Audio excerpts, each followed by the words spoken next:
I need it. All right, being that it's 9 o'clock, we'll start the meeting with the Pledge of Allegiance.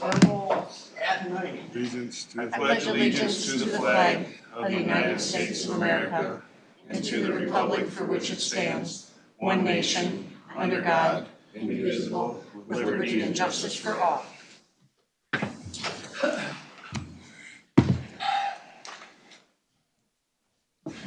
All right, we'll move on to approving the agenda. Everybody's had a chance to review the agenda. Is there any corrections to the agenda? Any questions? Motion to approve. Is there a second? So move. Any further discussion? If not, all those in favor signify by saying aye. Aye. Opposed, same sign. Approval of previous board minutes. Board meeting from August 5th. Any additions or corrections to those? If not, is there a motion to approve? Make a motion to approve. Second? Second. Any further discussion? If not, all those in favor signify by saying aye. Aye. Opposed, I wasn't here, so I'm abstained. So, minutes from the work group session, August 12th. Any additions or corrections to those? So move. Is there a second? Second. Any further discussion? If not, all those in favor signify by saying aye. Aye. Opposed, same sign. All right, next is our public comment period, and see there's a lot of people here today. Everybody, from what I understood from Clayton, that everybody thought today was our public hearing. It was never advertised for a public hearing. We haven't set a date for a public hearing, so. But you're free to welcome to come forward with a public comment if you'd like. State your name and where you're from. Good morning. Shane Eastman. I reside in Oak Crescent.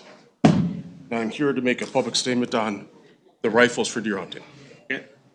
I am supportive of it. I go back to the first question of why the shotgun existed in this zone. It wasn't necessary for people in housing and safety of that issue. It was to protect the deer herds per the DNR. We have a deer population issue. I watched a couple meetings ago when a couple of men got up here and were talking about some things. One of them was how many people would talk to. Everybody I've talked to has not been against it until today when I just spoke to some people in back. They have been for it, and some of them said, yes, I'll still use my shotgun. That's their choice. And they talk about landowners. Landowners have that choice. You don't want rifles on your land? Don't allow it. I understand that. I respect their choice. Now, listening to that meeting, things were discussed ballistically. Shotguns being out to 700 yards, etc. Most common shotgun I know of being used in the woods today is the Savage 220. Utilizing the bullet that they recommend. If you zero in at 100 yards, at 150 you're dropping 5 inches. At 200 it's 15 inches. And at 300, where some people are talking, you're over a 4.5 foot drop. I don't know very many people are gonna take that shot, and I understand that. It was discussed being a 9mm. The only thing I can think of is a 9mm Luger. That is a very highly popular sporting weapon, cartridge for that. IPSC, USPDA, etc. Police, military, high capacity, low recoil. Not for deer. I don't know anybody would say that's my deer route. It produces about 350 pounds of force. That is, about a third what you need for a CXP Class 2, which is a deer. I've shot one with a .357 Magnum 3 times in the chest cavity. I know now it was not enough gun. That's double what a 9mm would do. They discussed a .22 long rifle, how it will go 1.5 miles. Yep, on the box it says that. I'm gonna guess some lawyers said to CCI, Owen, Winchester, make sure they know how far it can go. 0 to 100, drops 32 inches at 200. At 400, 235 inches. And at 2,000 yards, That's what my ballistic calculator goes out to. And I have verified my ballistic calculator to be good and accurate with my findings of shooting my rifles. It drops 34,555 inches. That's 2,880 feet. That's over a mile of drop in less than a mile and a half. Does that make sense? Mm-hmm. Yeah. So it's a nothing burger. I should have reminded everybody 2-3 minutes, so. Yep. Talked about 7mm. I'm gonna guess a 7mm Rem mag. Very popular. That drop is vastly different. Its energy is vastly different. It would be a humane and ethical kill, harvest of deer. That is what I would use if given the opportunity. Again, I ask for choice, not to regulate out choice. The county stats with people and houses, they talked about averages. Averages don't speak to density. We're in town right now. This average in town of Caledonia, or where I live in La Crescent, ups the average out in the outlying areas. That is not density. That's like me saying when I was in the Reno Bottoms recently, I didn't see one house. I should have seen roughly 150 houses per density, per average. Well, I know that's satire. I understand that. That's what we're talking about when we talk about averages. It doesn't equate. A man talked about being on the omnibus bill, how this got passed through. I agree with him. Omnibus bills, I don't like it. It should have been a standalone bill. It should have gone through. That is the world we live in. They do this all the time. Funding bills, omnibus bills, they do it. And this got slipped through it. Good, bad, I don't know what to tell you there. I don't like it, but what have you, here we are. He also discussed an incident in La Crosse County, a farmer getting shot on the field. I can't find that anywhere. And being in La Crosse County, I think that I would have been able to find that information. Last year in Wisconsin, they harvested 189,622 deer. That was registered deer. One incident that's specific to deer hunting. 14-year-old boy south of Milwaukee got shot through both feet, sitting in an elevated blind. I'm gonna venture out to say the blind did not have any orange on it. Our restrictions are 50% of your torso and a hat have to be orange. Get into a blind, there is no restriction on that. I can set up a turkey blind, hunt a field without orange. You're taking your chances there. Rifle, pistol, shotgun, doesn't matter. That was the one incident. The other 11 incidents had mostly to do with pellets, with pheasant hunting in Wisconsin. Discussion happened with kids, 11 to 12-year-old kid being out with a rifle. That's mentorship. That's parenting. I would not allow my child, 11 or 12 years old, to go out with a shotgun, let alone a rifle, without knowledge and skill base. I'd be arm's length away until they're at least 13, 14. And then they know what their background is. I know some of the firearm safety people, they do a wonderful job. They're very good at it. They hound that. They push it. So anyone that takes that course, they understand that. Since we're down to 2 minutes, where are we at? Oh, I got 3 more minutes? Excellent. No, wrap it up. Okay. No, I've said enough, I believe. Okay. Again, what I ask is fact find, talk to people. Don't just take in ballistics or what have you and say this is what it is. And don't take choice away. People have choices, let them have that choice. Other counties have opted out. Understand that some opted out within 2 weeks. You're just regulating out. Give us a choice. All right, Thank you for your time. Thank you. Anyone else? Haven't talked in the mic so we can hear. Yeah, we could hold the mic. There you go. 2-3 minutes, please. I'll try. Good morning. My name's Mark Munson. I'm from Spring Grove, Wilmington specifically. I'm from when I founded the 4-H Shooting Sports Wildlife Project about 35, 40 years ago. I'm a past, I didn't keep up my accreditation, rifle, pistol, shotgun, muzzleloader instructor, certified from the NRA and the University of Minnesota, and archery through the U of M. I'm a firearm safety instructor. I've been at it for 46 years now, and I'm a graduate of the Colorado School of Trades gunsmithing. About 45 years ago, when I was first certified for snowmobile safety, I asked the regional training officer, Perry Ballum, why can't we use rifles around here? And he told me that some years back, or a few years ago, probably 50 years ago now, they ran a joint study between the Minnesota DNR and North Dakota, either side of the Red River. North Dakota allowed rifles. They were restricted back then to shotguns with slugs. And he said that the study found out that they found no measurable difference between the rifle and shotgun zone. And he said they looked at that and went, oh, that's nice, and just put it aside. Since then, they have been using rifles there. And they don't have much for backstops. If you've been to northwestern Minnesota, it's flatter than a pancake up there. We also have the same geography as Wisconsin. Basically, you know, a lot of hills, valleys. I used to work in La Crosse, and on opening weekend of Wisconsin's deer season, they had, the first 2 days were restricted to shotguns with single slugs and no rifles until Monday. And we would hear the gunfire down in La Crosse, just a steady barrage of gunfire during those shotgun times. And it was just steady. And then they switched to rifles.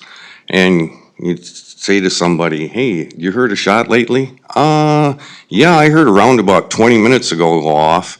And yeah, he's probably got that deer down and got it gutted out and hauling it out by now. Good, accurate rifle shot.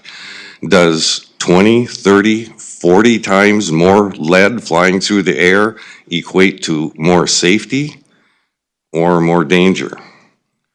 You aren't gonna, it sounded like World War III when they had shotguns down there. Anyway, like I say, we've got the same geography. We've got lots of hills and backstops. There's no reason for that. In my firearm safety class, I always bring up an article I got from the Decorah Public Opinion where a guy was out on opening morning. He got a shot, and just to make it quick, he wound up hitting a 10-pointer that he followed, the blood trail, found it. He saw something move, and when he fired, and he went a little farther on and found a blood trail going to a dead 8-pointer, and then he went a little bit farther on, and there was a doe. He rolled her over. There was an entrance and an exit wound. 3 deer, 1 shot. And he got down and he could see through the brush that it was still going.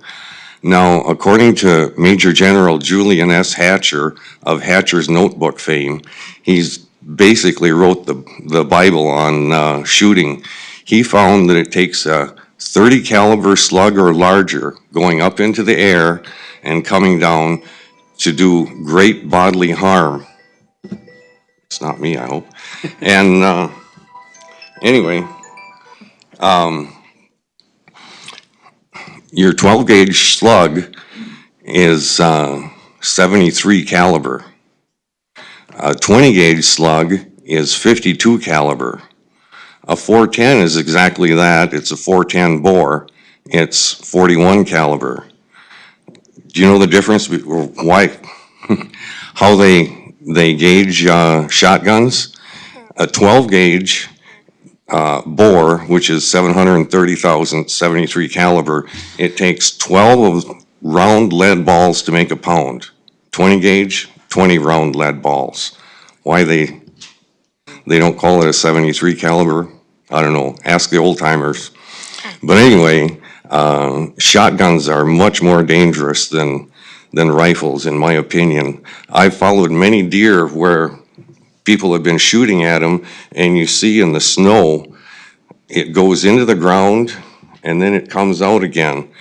And I followed a lot of coyotes that people have been shooting at, and the rifles go into the ground, they don't come out again.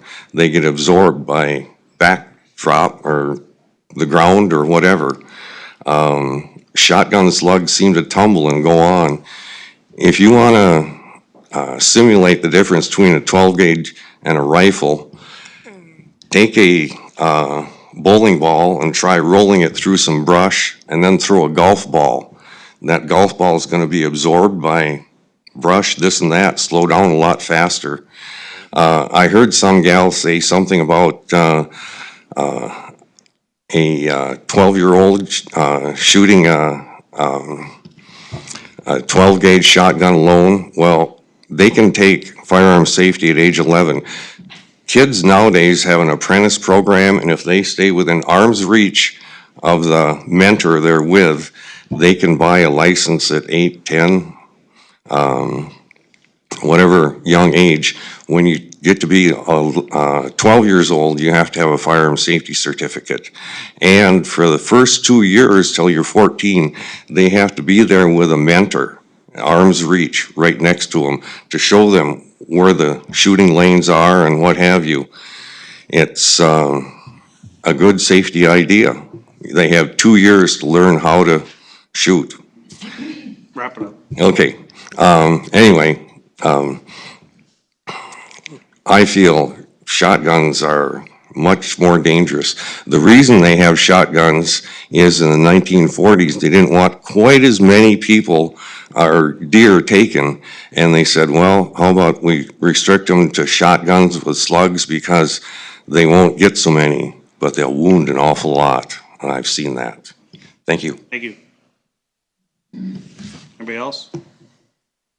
Come up, state your name, where you're from. Try to keep it under 3 minutes. Yep, it'll be short. Okay, my name is Clayton Johnson. I'm from Black Hammer Township, and, you know, I can appreciate everybody's passion on this, and I'm not gonna bore you with statistics. Everybody can, you know, come up here with statistics. And, you know, part of the reason why this rifle thing has come into the forefront is I keep hearing we need to shoot more deer. We need to shoot more deer. You know, that may be true, but I challenge these people to come up with the answer. What do you do with them? Okay, right now you can get, you know, unlimited doe tags because of the CWD thing, and I think it's $2.50. Okay, I can go out and shoot 10 deer. What the hell am I going to do with them? You know, we should look at something like Hunters Feeding the Hungry and that kind of stuff. Because we can shoot all the deer we want, folks, but what the hell are we gonna do with them? And I just wanna read something to you folks. And anybody can look this up. And this happened on August 7th, okay? A driver on Interstate 35 in Minnesota was shot in the leg by a stray bullet from a nearby target shooting incident. The incident occurred on Thursday morning near Harris, Minnesota, with the bullet piercing the driver's door. 3 men were found to be target shooting on private property adjacent to the interstate. The driver, a 48-year-old man from Duluth, was treated for non-threatening injuries. And I'm going to skip some of this, and I want to get to this portion of it. The incident occurred on 10:40 on Thursday, with the men located more than 1,500 feet away from where the driver was struck. So do the math, that's 500 yards. And so we can argue about ballistics and all that kind of stuff, but at the end of the day, a rifle goes further than a shotgun. Yep, the slug is maybe a little bit bigger, but a rifle unequivocally will go further than a shotgun. And I would hope that you guys and gal would look at this a little bit sooner than later. You know, I get it that the it's not supposed to take effect till 2026, but the DNR in the past has extended the season for CWD reasons, and, you know, I remember one year because of the weather, you know, you couldn't get out and hunt, so they extended the season into the following year.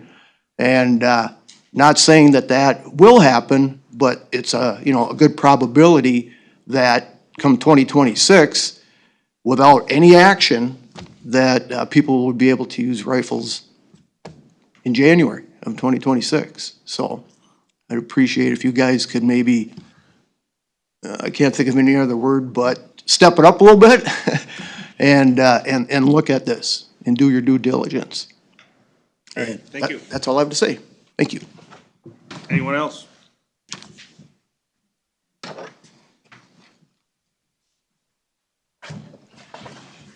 Dustin Miller, Houston County resident. I, for one, am for it. I can currently already go in the woods, hunt deer with a neck down cartridge. Rifles have been being shot in Houston County for a long time. Okay, there's no restriction on my bullets or anything like that. You're talking, I can go out with a 6.5 Creedmoor Grendel. As long as the barrel's under 15 inches, I'm legal. So rifles are being shot. And you're talking, if I have a 16-inch barrel, you're talking maybe a couple hundred more yards and more accuracy. Now let's get into the fact of, say, I go out coyote hunting. At night, I can choose any caliber rifle I want, shooting in farmers' fields around livestock and buildings. And you hear of no incidences of harming livestock, shooting buildings, or anything like that. They have no restriction at all. They can use up to anything they want at night. Just think about that. And another thing, kids want to shoot a .223. There's a heck of a lot less recoil off a .223 than a 12-gauge shotgun. They're actually enjoyable to shoot. So that's all I have for you, short and sweet. Take that into consideration. Thank you. Thank you, thank you. Anybody else?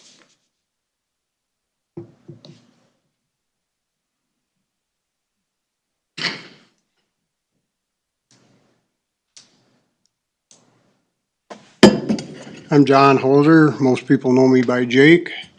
I'm a Houston County resident. I've been hunting deer for 60 years. It's been shotgun the whole time.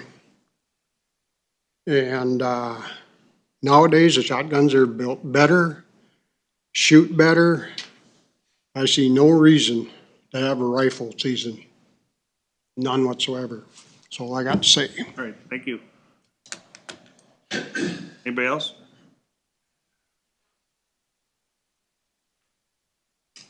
State your name and where you're from. Yep.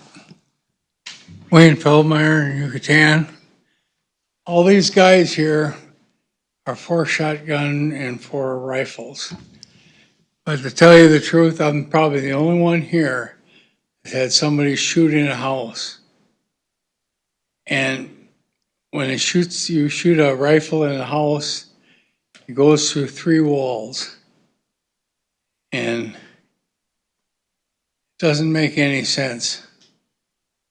You know, it's like this. You can ask any one of these people here if they ever shot into a house.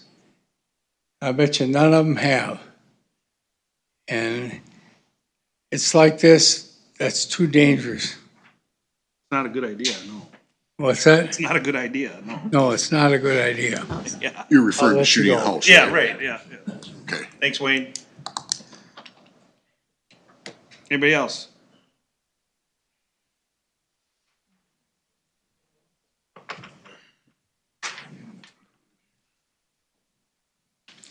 Hi, my name's Carol Sweeney Marnock, and I live in Brownsville Township.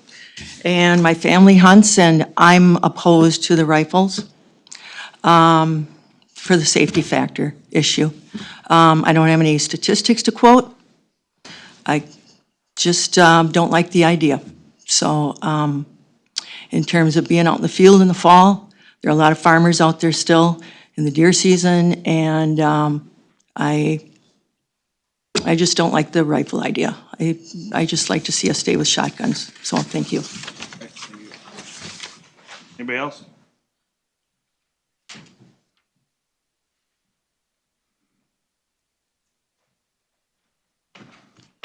Tony Bauer. We live in a section of land which is 640 acres, And there's 10 to 11 building sites within our 1 square mile, 640 acres. If I was to feel safe, I would feel safer with the shotguns and the rifles sitting out in the middle of that 640 acres. And I think like Carol says, I don't think farmers want to be out there chisel plowing, spreading waste, baling corn stalks, whatever, out in that section. Also, I don't think I'd enjoy in the morning sitting there having my milk and cornflakes with bullets flying around my head. Thank you. You. Anyone else?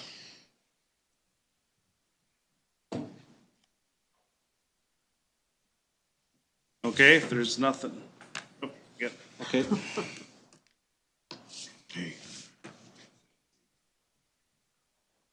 My name's Jerry Knutson. Public hearing. I'm not about the rifles or shotguns. Sorry, I didn't catch your name. My name is Jerry Knutson. Okay. I'm not here about the rifles or shotguns. Okay. I camp at Wildcat campgrounds. Yep. So there's a lottery coming up. And I've been camping there since 2004. Been through, I'm pretty sure it's 4 lotteries now. Seems the reason they have the lotteries is because there's always a big list of people waiting and they want to give them the opportunity. I guess of all the lotteries I've been through, when they're done, all the sites are not full. So they're shaking everybody up down there, to me, for nothing.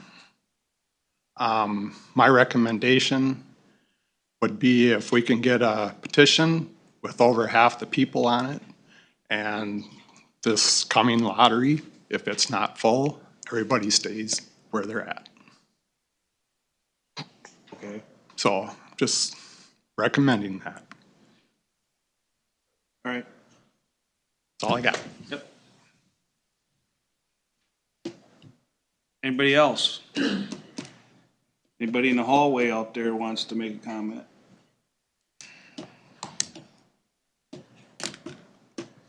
All right. I guess we'll move on. Not quite at our 9:30 appointment. We can go to consent agenda. There's 3 items on the consent agenda. Any questions on that? If not, is there a motion to approve? Move to approve consent agenda with these following items. Okay, is there a second to that? Second. Any further discussion? If not, all those in favor signify by saying aye. Aye. Opposed, same sign. All right.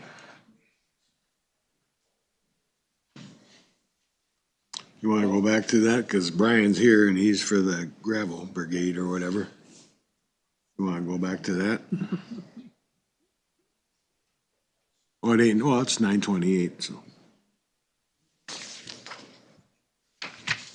Well, I just wanted to have a little comment on this. I feel bad that these guys all came to our meeting today thinking we had a public hearing. I don't know where that came from. Why people thought that we were having a public hearing today, but it was never advertised to be one, so. Actually hadn't even discussed a date yet. No, we discussed a possible date after that last time there was a group of people here in a public comment period. We discussed the possible dates, but then since then we discussed on waiting Okay. and holding off and getting more information. So, Got some input. got some more input. We got our mini public hearing, yes. But we definitely will be doing something in the future, so. Well, let's, get started with the, There you go. 9:30 discussion on the proposed 2025 gravel National Championships, Brian.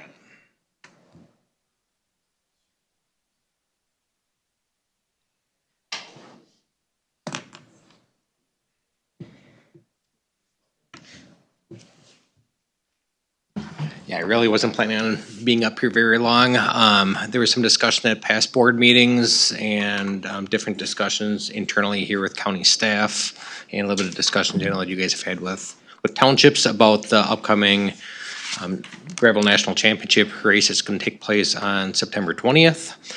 So based on those discussions, we figured it'd be good to have City of La Crescent here that they can talk about the upcoming bike race, kind of what they've been doing for the planning and correspondence and, communications that they've had. So I guess I can let Larry introduce himself and, So Larry, draw the lucky straw today I did draw the lucky straw today, so thank you for letting us be here. Larry Kirch with the City of La Crescent. I also have Jeremiah Burrish is here with Explore Lacrosse. They're co-sponsoring this with us. Feel free to come up. So Jeremiah can come up if you have questions for us. So I think the biggest concern we all have is safety on this event. With perhaps up to 800 riders. They will be on 3 different course lengths, so not every spot in the county is going to see all the riders, racers. So the southern end is just for really the elite athletes that will go all the way down to Eitzen. Larger percentage will be just doing 74 that will do the cutoff through Freeburg. If you're kind of on the north end, though, you're going to see all the riders because there's also a youth group as well as disabled riders that can use hand cycles. Those will just do a shorter loop around La Crescent. So we understand there's concerns from the public safety officials. We're working closely with Amplify, Gunderson, Tri-State in terms of, as well as Caledonia Fire, and most recently New Albany because they have service area as well, but I guess there's a new chief, so we're still trying to connect with them and how to have first responders nearby if we can. And then 5 aid stations where there will be personnel that can, if there's a crash or an accident, they can kind of triage folks and then see where they go. So there are 5 rest stops that will be staffed. One is in Eitzen, one is at Freeburg Town Hall or the Community Center, Crooked Creek, as well as Hoka itself, right on Highway 16, and then the Methodist Church up at Chicken Ridge Road and County 25. And we're still working on one for down by Reno on Highway 26 and 249. It's a private property owner, so we're trying to get in touch with them. That was just added to have 5 stops for the 110 milers, if you will. So we did send a letter to the townships about 3 weeks ago. Admittedly, we should have done that like 8 months ago, 9 months ago. We have asked them to name them as additional insured. Both counties, all the rest stops, the church, Methodist Church, et cetera. So 5 of the townships we've heard back, letting us know that they want to be named as an additional insured on the event policy. So we still have 5 more to go. One of those were from Winona County?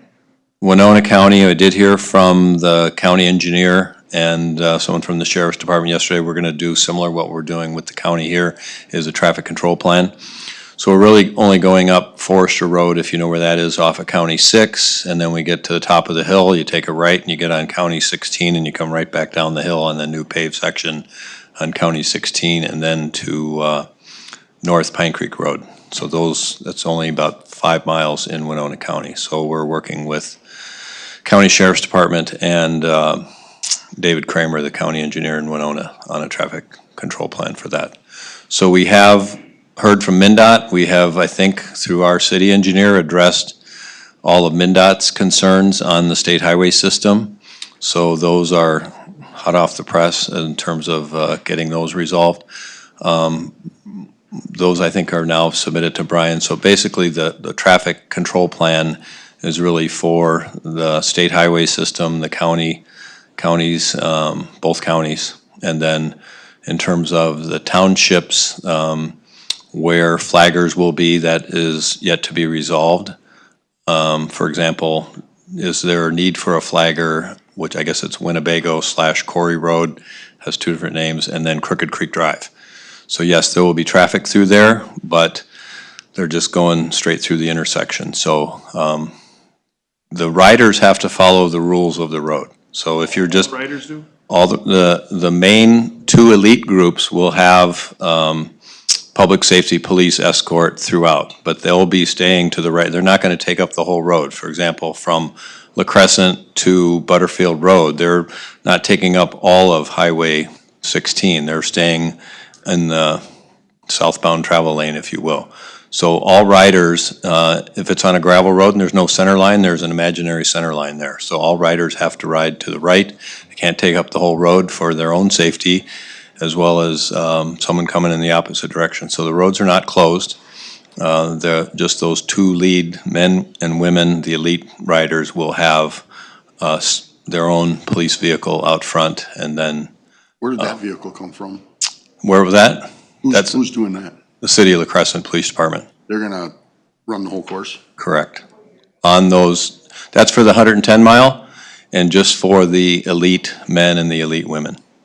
So if you don't stay in that group, if you get dropped, then you're a bicyclist and you have to follow the rules of the road. And So you're gonna Yeah. have not being escorted, you're on your own, basically. Yes, again, we don't know if there's going to be 600 or 800, but it's really just probably 40 to 50, and the women's group will be a little bit smaller.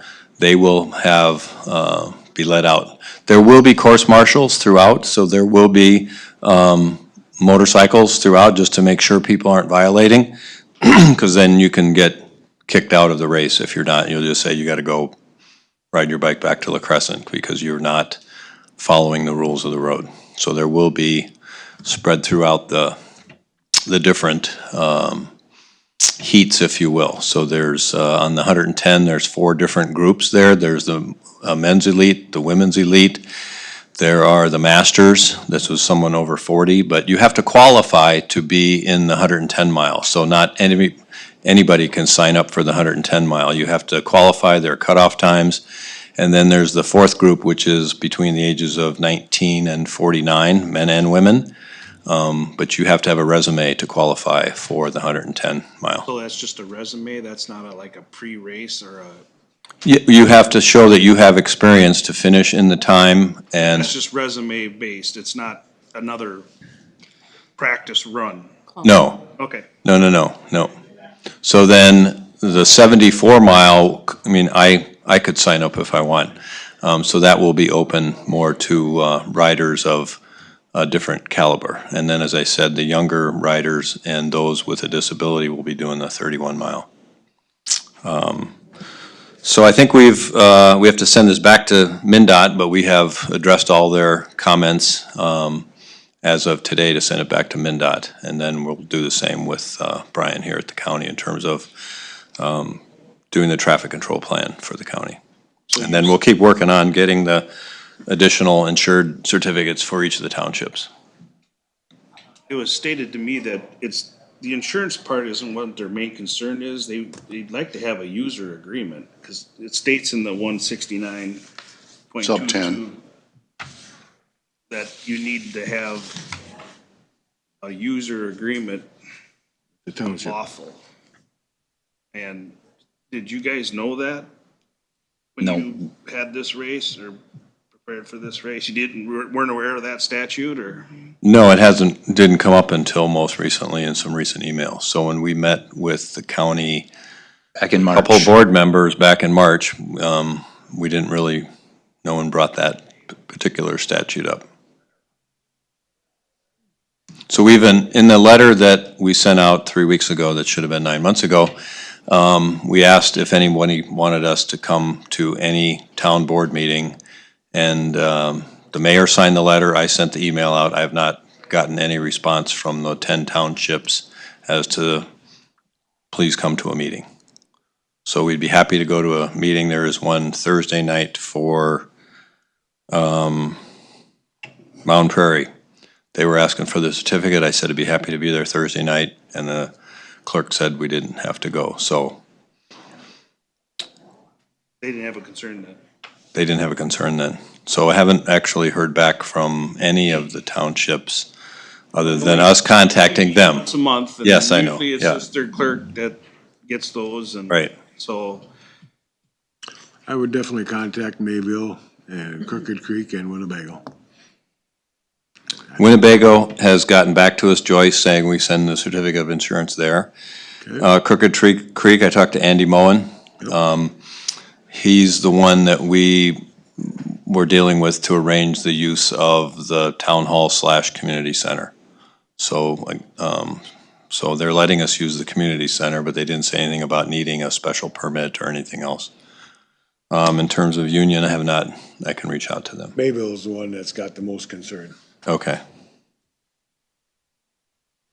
so Sheriff Swedberg emailed out a list of 25 questions. I don't know if you got that or, 25 questions? yeah, quite a few actually. 22, I guess I got here. Well, we had offered to meet, I guess, tomorrow morning with him. Okay. We have a monthly meeting with the event group called the Local Organizing Committee. So Tyler from the city had asked if we could meet before that. But we need to address safety for, not just for the riders and folks, but really for people who live along the route, et cetera. Right, I think that's his main concern, and make sure that you have enough staff to man all those intersections and Cause if you got four make sure, groups, I'm sure you're doing a head count, when people start the race and people come back to make sure they're all counted for. All of the riders actually are GPS and trackable Okay, with the technology that they utilize with USA Cycling and Medalist, the race directors. okay. So yeah, you can see them everywhere along the route. It's for safety and for obviously families tracking their, loved ones or who they're spectating, Mm-hmm. see how they're doing in the race. So is there anyone that's gonna cover any of the costs for ambulance staging or law enforcement, first responders, fire department, Yes, barricade placement? yes, There is? yes. Okay. And that's been addressed as it was back in March at the original conversation. I don't think we've heard about that. But I'll reiterate it, back at our original conversation. Explore La Crosse is technically the host of this event. As Explore La Crosse, we are the Convention Visitors Bureau for Greater La Crosse region, and that extends over into Minnesota. We represent La Crescent and beyond. We have members into Houston and far beyond. It doesn't stop at any lines. We represent a greater region because we understand the benefit of regional tourism and what that brings to a greater area.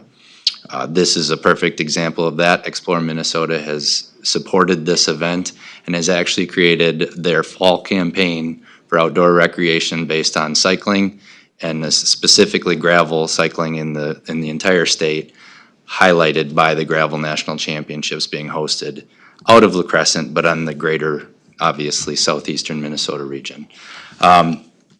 The benefits to the area don't start and stop with the event itself.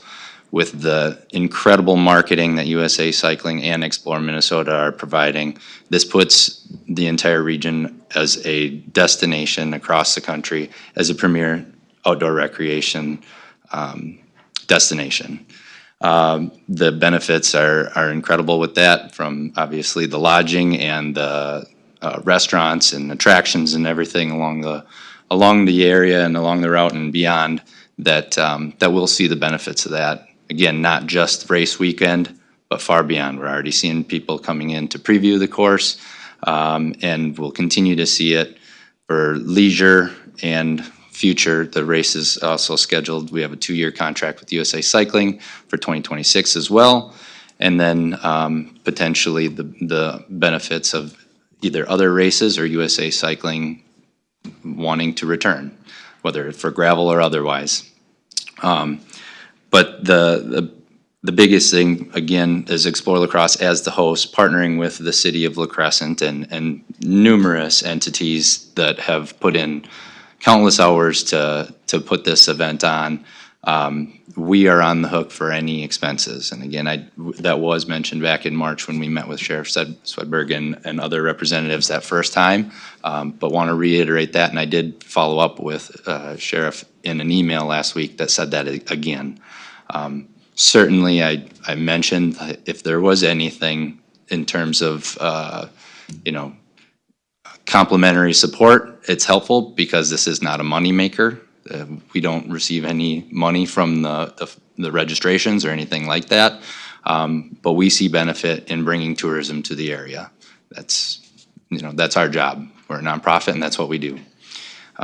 So who does get the money for the registration? USA Cycling as the host. Where are they at today? USA Cycling, well, they are based out of Colorado Springs. My question is they're the spearhead of this, right? They own the race. Right, they own the race. They're a nonprofit They don't that, have any representatives here? right at this meeting? Well, obviously, there's not No. one at this meeting. Correct. No. But They were here a few weeks ago and been here. attending meetings on a regular basis? Absolutely. Yeah, they're at every one of our local organizing committees virtually, but yes. And in person, actually, when they flew in and drove in now multiple times. So the registration, I think the use is $75. I think the maximum is $150. So that's pretty much like covering the costs of, so there's not a lot of profit because they are a nonprofit, but they have costs to put on the race. But they're the sanctioning entity, if you will, for people wanting to be in the Olympics for road racing. And so they have a junior category all the way up through mountain biking, road racing. So if you want to race in the Olympics for the United States, this is the body that you go through to get that sanctioning. So that's the entity that's hosting it. Pardon me? Registrations? do you I think have? right now it's over 400. There's 440 as of last week. They're anticipating between 700 to 750 is what they're on pace for. That could change. We don't, could be less, could be more. Month away Yeah, or so. Exactly. I think last year there was around 500 total Yeah. in Nebraska. So it has gone up, which of course they wanted to do, but. So if we have a heavy rains that week or the week of, and we have to send maintainers out to fix the road, will we get reimbursed for that? Nobody's asking for that. The day, But you a can't, month right? ago, In some of the roads you're going through, if they wash out, you're not going through. I can tell you that right now. well, they had a 2-inch rain, like during our meeting, no, we haven't had a 9-inch rain, but a 2-inch rain and they went out and drove it that morning and they said the roads were fine. Because towns do such a great job on their roads, I guess. I had 5.5 inches and I got some bad washouts that if you went Yeah. across with bikes, you'd be in trouble. If there is a need to reroute, and it's like the day before decision, we'd have to try to do that. But as they saw after that couple-inch rainstorm we had a couple weeks ago, they drove it the same day and the roads were in pretty good, really good shape. They were So- blown away.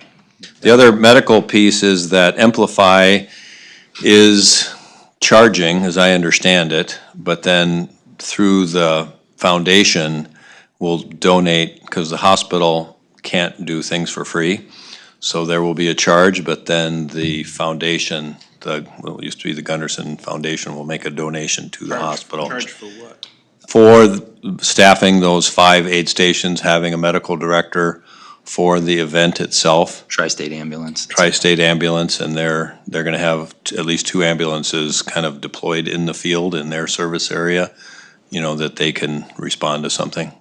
They're gonna do the helicopter too if it's needed? The helicopter, they already have landing spots that they know around here if there's an accident, so they already have landing spots where they know, they've driven the course, the Tri-State folks, and they know where their helicopter landing spots are if need be. Hopefully we won't need them, but. Are they the main, like the EMS group, are they the main communication besides law enforcement throughout the county? So I'm just curious if there's an example of there's a rider that's down, goes over a hill or something like that. How does everybody know that? Besides the other riders that come after that person? If there, well, there will be the GPS tracking, but we know in some of these areas that cell service Yeah, does not work. exactly. So I'm And your curious. Garmin shuts off on some of these. So if a rider can report it, if that's the closest one, because of, at least on the long course, especially in the southern part of the race, you're few and, you're Right. between rest stops. Yeah. So it will be, someone calling on their cell to say, hey, we have a rider down and went down in the ravine and we gotta go get them. Okay. Because you can't be on the whole, you can't have first responders. Yeah, exactly. Like within, I think we talked about it, it's really unsafe to have like vehicles in the race because they can cause an accident. Additionally, there are motos that USA Cycling and Medalist provide, motos being like motorcycles as well as SAG support, so with every group that will go and continue to monitor the course. So they have these neutral support groups or vehicles, so they might just carry spare tires. And if you have a size and you bust a rim, they give you a new front wheel, and then you can keep going.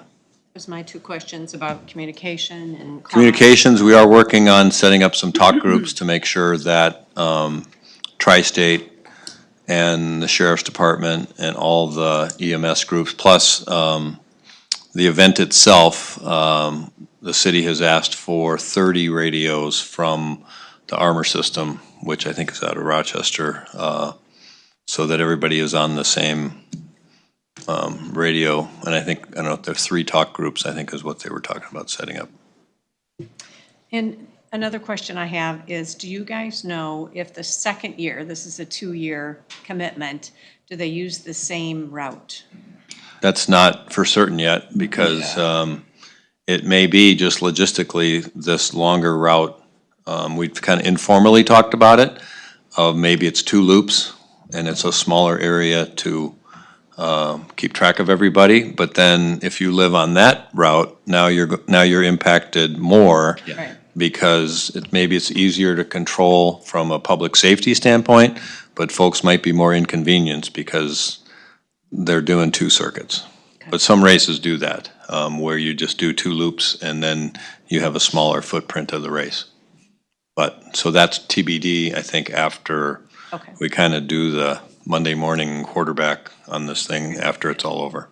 Yeah. Like in Question. go ahead. Sorry, Greg. You go ahead. One of the questions that Brian had, the sheriff, Sitting back there. Oh, I'll just read it. It's, seeing as how there's gonna be thousands of additional people in Houston County, do you have an emergency preparedness and response plan that will encompass Apple Fest, bicycle racers, support staff, and spectators? Our emergency director, Mark Olson, could review and approve that. Cause he's our emergency director for the county. I honestly don't have an answer for that for you today. I think it's something that Police Chief Luke could be working on. I don't know. But I know that the Fire Chief in La Crescent has expressed some concern as well, is that there's that event to manage for, emergencies. Apple Fest, yeah. Yeah, Apple Fest, if something happens at Apple Fest while this is going on, and do we have mutual aid with, Dakota or Nodine or La Crosse or Town of Campbell and those type of things, which we do for fire. How far it extends for EMS, that I'm not sure of. It sounds like Nodine has agreed to that, by the way. okay. So, So Larry, I know that you've kind of been put in charge of this. Are you really in charge? I mean, who is in charge? I was gonna point at him, but it is a partnership between USA Cycling and their contractors, which is Medalist Sports, the city of La Crescent, and Explore La Crosse. So we have multiple people working at the city. We don't have a Jeremiah at the city that says, okay, you're in charge of this event for the whole city of La Crescent. But Tyler Benish is, from the public works standpoint, working, the Barricade Company we're working with is Mark Warning Lights They're out of Rochester. Okay. And then in terms of flaggers, they have certified flaggers, I believe, as They're well as trained Matthew. on this, yep, okay. Yeah, so those are the two that we're gonna be, depending on how many ultimately we need, that's still, I think, we need to work out exactly. I'd also like to reiterate when it comes to this race and USA Cycling and Medalists put on races across the country, dozens of them every year. This isn't a new concept for them. They have it down. It is safe. What they do, their plans are incredible. They're very diligent and they do a phenomenal job. Safety is always their number one concern. So everything that is being talked about has been done over and over and over again and refined and it is top notch. So given that fact that they've done this before and they're professionals at it, wouldn't they know to get in touch with local authorities and townships and the county on this? I think that was us that. I think that's on us. In terms of, Yes. we did meet with the county back in March, and we've had these monthly meetings, but we did zero outreach to the townships, and we just have to say that. Safety plan? Excuse me. Yes, they're professional, they do this all over the country. They work with every destination to create the safety Absolutely. plans, yeah. So But if there's- they've done 100 of these, do you Yeah. think they'd have a safety plan in place? I believe they. Because safety plans aren't target specific. If their plan is, we contact this person, we contact this person, contact this person, and they have a checklist, they'd not give it to you? We discussed that yesterday we had we have multiple medical and EMS calls. We had one yesterday and we have that plan done. It's, there's a control center and then from there, it's distributed accordingly. I don't remember. Wheel is Yeah. what I'm getting at. And it's not, and again, it's working with what that destination or that area does. And right now, Tri-State is treating it almost, I don't want to say no differently than if somebody went out for a ride on a Saturday and had to call whether somebody came across them and had to call emergency. But they said this is no different than what we do every day. So, I'm just. It'll be just more, a little more. It'll just be more. More I will also say the question comes up every time, how many, are you expecting injuries and things? And obviously, we don't know that answer. Last year, there was less than a handful, with 540 some riders, less than a handful crashes. Most of those are just cuts and scrapes and bruises and things. Not saying that won't be the same thing, but I mean, it sounds, I think it is like, oh my gosh, where it isn't necessarily quite as massive of a scare as I think, everyone thinks the worst. That was Nebraska though, Yeah, right? you gotta, That was the train was different, and they had a smaller group, so most of the crashes, if there are, will be on these downhill sections. For sure. So I can that's about where tell we you have right to where be your prepared. accidents are gonna be. Pardon me? I can almost tell you where your accidents are gonna be. Yep. We have is it probably 10 locations that are key locations you had on one of your communications, EMS communication sheet that were kind of tight spots or hairpin? Yeah, I listed like 7 of them on Yeah. that. Yeah. Yeah. So I'm assuming you're paying attention to, those are key. Yeah, a lot of it, I think, is they have this technical guide that will go out very soon to all the racers and what to expect and what they gotta follow the rules of the road. And a lot of the riders, a lot of it is just tire pressure, is that if if the tires have too much air in them, that's when you go down. So you have to have lower air pressure to make some of these sweeping corners. Again, I don't know how that we can't stress enough that they don't have ownership of the whole road. So that's gonna have to slow them down. It's you can't come around the corner and a pickup truck's coming at you. So that's another concern. So it's not just somebody going down because they were going too fast on the gravel. It's someone coming in the opposite direction, up the hill, and they're in trouble because they didn't stay on the right-hand So you're side. gonna have a pilot car out in front, correct? Yes, for the elite racers there will be, and I believe for all the heats, there's a motorcycle out front.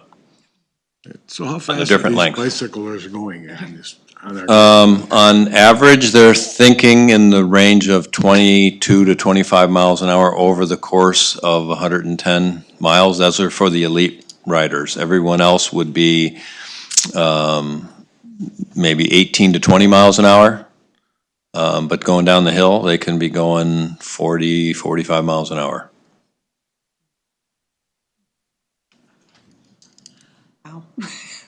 I hate to see him going 45 in a combine coming up the road. Well, Sorry, not much you can do. Most of the combines are wider than the gravel roads we got. So are you guys gonna try to make any attempt, I don't know how you would do this, if it's through radio or TV, of notifying homeowners and farmers along the route when this is happening? I don't know if that's possible, if there's a way you could do that.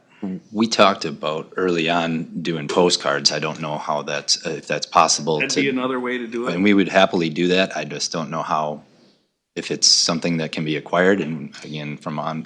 It's our easy to behalf, do on the beacon system. Yeah, easy to do to create mailing labels on the beacon system, so. Then absolutely. That would be a good idea.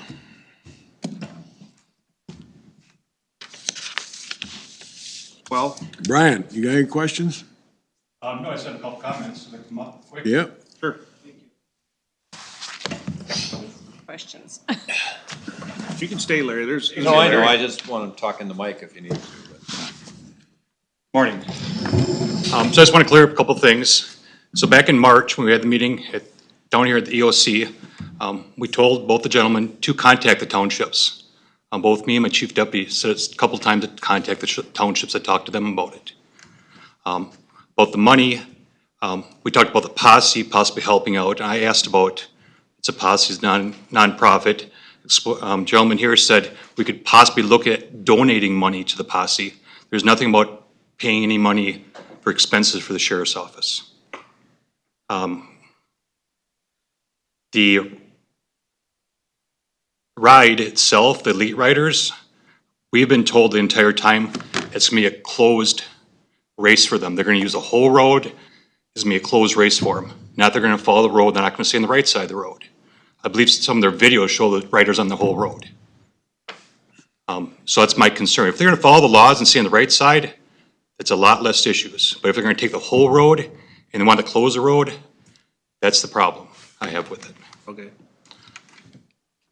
Yep, go ahead. Yeah, and again, we are not closing the whole road for any of them. There is what it's called a rolling closure, as mentioned earlier, for the elite group, the men and the women. So But it's it's a not the whole road, it's still the right-hand side of the road only, not the entirety of the road. So how are they gonna be able to pass if they can't get over to the left side? There's more than enough room to There? pass a bicycle on with How 3 many feet. bicyclers would be in the lead pack? Do you just, They said approximately 40 men 40? and less women. Yeah, because there's 10 climbs on this route, that's where the passing's gonna occur, I think, is that when that happens over the course of 100 miles, but then you'll get groups that work together and maybe catch back up to the lead pack. So it kind of ebbs and flows throughout the day, but towards the end, at the finish line, based on these 10 climbs, it could be 5 to 10 riders in this lead group. And then, so if you're gonna pass somebody, you're gonna do it typically when there's a climb and somebody's not paying attention and you kind of scoot up the hill. But in terms of, yes, we need to resolve, how much, are we using the posse, yes or no? I'm sorry, I can't answer that today. Would we make a donation for their time and effort? Obviously, just like we're making a donation to the Methodist Church.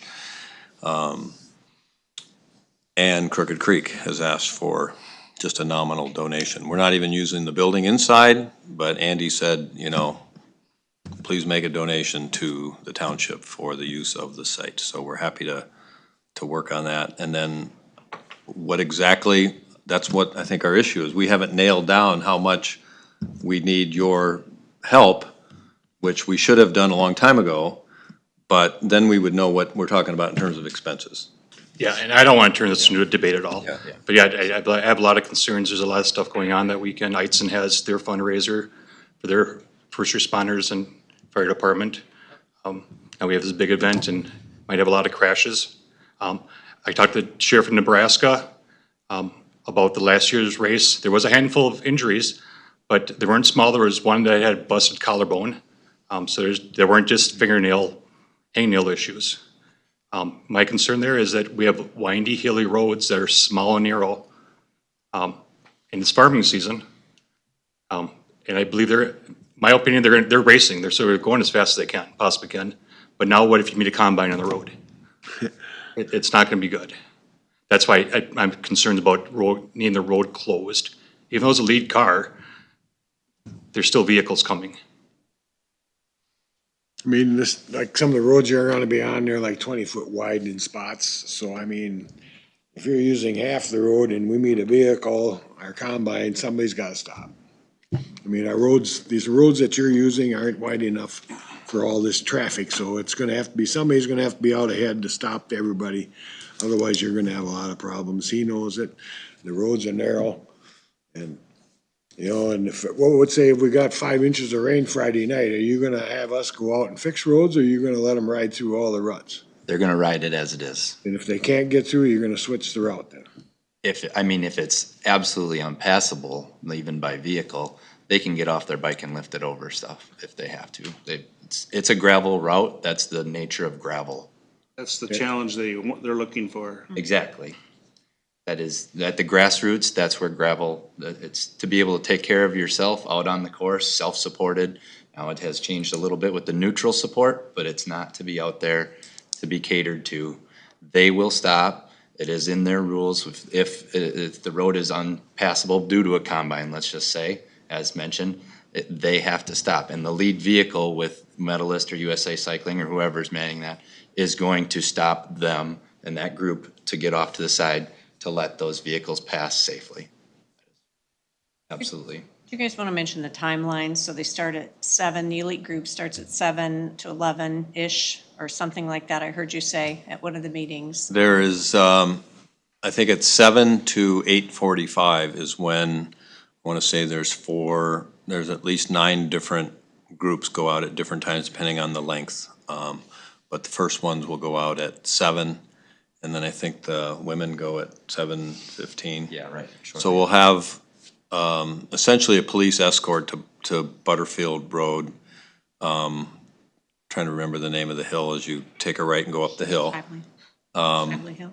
So the city police will have like 2 or 3 cars in rotation for the rest of the different groups that are gonna go out.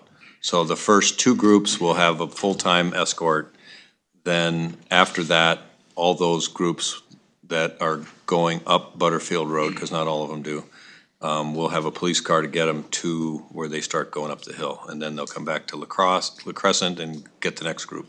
So typically, I'm just saying, so they start at 7 to 8:45 and then by noon, that group would probably be By finished. 1 o'clock, there's a 3 o'clock cutoff time. Okay. The elites will be Oh, done. 3, The elite riders will be done back into La Crescent as early as, I believe it's 11:30 is when they anticipate the lead riders to come in, so they'll be done. You're gonna ride from La Crescent to Eitzen and back and, wow. They're fast. These are, They're in shape. these are professionals. They get paid to do Yeah. this. The shorter, like the 74 milers, you know, if you don't make it to County 25 and Chicken Ridge Road by a certain time, you just have to go into town on the asphalt. They'll just say you're done. Oh. So do we gotta hire extra help on the police for sheriff's department to cover this, or what? Right now, I don't have anybody available. Okay. But if you have to hire somebody, do we get reimbursed for that? That'd be their question, not mine. Yeah, the charges would, again, what it costs for the services that we need to be invoiced for. So if he has to go get 2 deputies from Preston or something, come down and help him out, you will cover his wages, not We us? need to have that conversation beforehand, but yeah, absolutely, as long as it's agreed upon that that's what we need to figure out, absolutely. And you and Brian can handle that. And I think that'd be discussion also possibly with Sheriff Ganderud from Winona County, since they are also going into Winona County. Yeah, Winona has Ride the Ridges that day, so they have, I don't know if they're deputies or whatever they are, that they go out and monitor that course. They have a ride that day too? They have a ride, it's only overlaps with this ride, at Chicken Ridge Road, because they come up County 25 up Apple Hill, and they'll go into La Crescent that way, so we have to monitor. That's for, just for the 103-mile ride. Most of them will stay pretty close to, Ridgeway, Nodine area, so not all of them come. Last year I rode it, and there were supposedly only seven of us that did the whole 103 miles. So that will come through La Crescent, and they'll go around the finish line up Walnut Street, so they'll avoid the finish line. So But you they use deputies Coming in to, and out of La Crescent. pardon me? So you have two different rides coming in and out of Nope. La Crescent? No, the other ride is in Winona. Starts and finishes Winona. It's the Rotary Club in Winona. They have the annual Ride the Ridges. I think this is their 8th or 10th year. So that's a road ride. There's no gravel, and they That one have doesn't come into La Crescent. only the 103 mile, but they've altered their course so that it goes around the start and finish line. But last year, I'm told by volunteers that were only 7 or 8 people that did the whole 100-mile route. So they have about 300 total, so they have a 30-mile ride and a 60 and a 75 and 100, something like that. They have 4 different course lengths. But, so we met with them to make sure we didn't have conflicts. So they normally would go through Hoka, but they said they would change their course and not come through Hoka, and they would just come up 25 at Mount Prairie there, and then head into La Crescent. Then they've added on the end of the race, or their ride, mileage further out. But they have sheriff deputies or sheriff, like a posse that do volunteer stuff, because my cousin does that, and I saw him at Mount Prairie. So they have their own stuff to worry about. In Winona County, we're going up Forester Road, and as soon as we get to the top, we take a right and come down County 16. So we'll work with the sheriff's department and Dave Kramer on getting their needs addressed. I mean, La Crescent has a lot of stuff going on that weekend. They have the Apple Fest, they have this bike race that, the Winona kind of comes into it. They also, that morning, they have, is there a 5K also they do? Yep. So they have a lot of stuff going on that morning. In my mind, it seems like a lot, too much almost, going on in chaos, but if that's the La Crescent, it's their objective and opinion if they can do it. So, what date is this race again? September 20th, opening of deer hunting, by the way, So- for bow hunting. There'd be more Hmongs in the Are country. you aware of the old-fashioned gravel race in September 13th? Correct, that's the weekend before. That's off of Butterfield Road at a Weezer farm, I believe. That's limited to 300 people. There it has 4 different lengths, I believe. Yeah, Butter Valley, Crazy Corners. Yep. So there's a 20, a 40, a 60, and I think a 100-mile. Yep, 99 proof. Yep,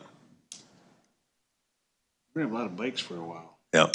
So that was out of Houston for a couple years. That was called the Winston Cup, Winona, Houston County. It's the same organizer moved it to here. I guess it could be a training ride for some people the weekend before. And then that's Paul Reardon, who's been on our committee and is also, I guess, a contractor for this as a neutral support, of talking about doing another, like rekindling the one in Houston that would be like in the spring. So he would have like a spring event and a fall event.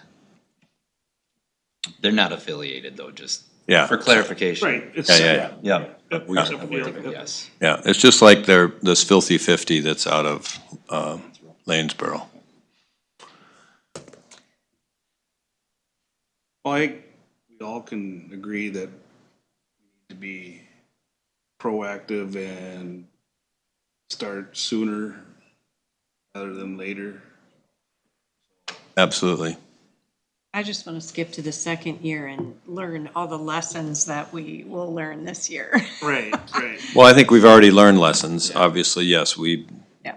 needed to contact the towns 8, 9 months ago, back in March, to let them know what was going on and see if So they when do you had think you're concerns. gonna hear back from the state then? The state, well, we just got the feedback, so the city engineer has addressed their concerns, MnDOT's concerns. They gotta resubmit it? They gotta resubmit it. So he's cleaned up, basically. They marked it up and we submitted that. They're working with That's state patrol too, law enforcement? There's an email from Luke on State Patrol, but I hadn't read it yet. So I don't know that I don't think he's gotten any commitment out of State Patrol to monitor any of the intersections at this time, but I'd have to check that email. Yeah, last week I did notice, there was a bike race that went from Iowa, up the River Road into La Crosse, and there was 3 or 4 state patrol, vehicles there. And also there must have been a private ambulance service that I'm not familiar with, was there helping out. Into La Crosse. I would assume that DOT would require some state patrol. I would think so. Yeah, I think that was the juvenile diabetes event that happens every year, JDRF, yeah. And that's a yearly thing they've Yes. been doing for years. So you're still gonna communicate and talk about what the plan is and how many staffing are needed, not just volunteers, but also your paid staff. So to figure out, it sounds like you need to figure out from there what the expenses are estimated to be, and then talk about the cost. And personnel available to do it and Right. volunteers. Oh, yeah. And I did get an email this morning from Larry about meeting tomorrow morning. Okay, good. Okay. Right. Good luck. Thank you, everybody. Thank you for allowing us to be here. Larry, are you riding? No, I think I might be a flagger if I get certified. Thank you for coming. Thank you. I don't think I could do 110. I barely did 75. Well, that's pretty good.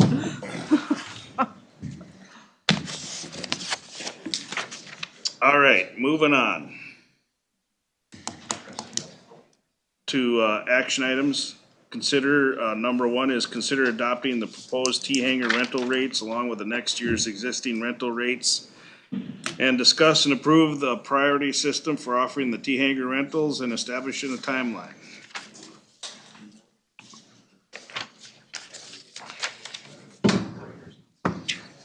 Brian. Okay, we had a little bit of discussion about this, Workshop. the last board meeting. So the airport commission met and talked about, hangar rental rates and provided their recommendation, back a few months ago. Been holding off and bringing this to the board, waiting on, make sure all the funding lined up as expected on the FAA, MnDOT aeronautics side, knowing that, if the percentage was different coming from them, it has a huge impact on the recommended rates to the county. So, at that time, the recommended rates from the airport commission for, the T hangars is $150 per unit, per month. So that's a $1,500 per year, rental rate for the T hangars. And that is, both the building and the land that the building sits on and, basically full access out there. There is additional space out there for future development that if someone wanted to come in there and rent the land from the county and build their own private box hangars or something on that space, there's land available for that. Not sure how much demand there is gonna be for that at this time. But the recommended rate, for those 4 spots for box hangars, and those would be, roughly 50 by 50 foot, box hangars, maybe 60 by 60. Their rate is proposed $500 per year. And then they are recommending that for the existing hangars, effective starting July of 2026, that the second and third row of hangars goes to $385 per year. Currently, they pay about $250 per year for that second and third row worth of hangars, and that is just the land the hangars sit on. The hangars are all privately owned, so that's just renting the land for that. And then the existing hangar at the very end of the front row currently is $975.91. Recommended that goes to $1,155. So that is the recommendations from the Airport Commission for that. And then there was not a recommendation, we did not have a discussion on, there's gonna be the end of the T hangars, there's some smaller areas that, too small to put planes in, they have an overhead door. But there was not a recommendation from the Airport Commission on renting out that space and what to set the rate for that. So there is some demand from the local flying club hoping to rent one of that unit out. Houston County might want to look at retaining the other ones so we can put our own storage from the county airport usage stuff out there, supplies inside that last area. So we should look at setting a rate for that rental storage area as well. And then the other thing is then the priority list of how we want to rent these out. So I think the first thing that would be the rates. I'll make a motion to accept the rates on 15 and 5 and that other one. Second. Any further discussion? Is that, 150 per month on those T hangars, is that enough? Those are the new ones, right? Those are the new ones. Yeah, so when you look at other airports, the ranges vary anywhere from $80 up to a couple $100 per unit is basically kind of the typical rates for publicly owned T hangars. Is the payback sufficient on that? Yeah, so the county's cost, so there is a big spreadsheet kind of put together, and so the county's upfront cost for the T hangar, I believe is, I think it's 41,000 is the upfront cost. Then there's gonna be ongoing maintenance, and then there's that was just for the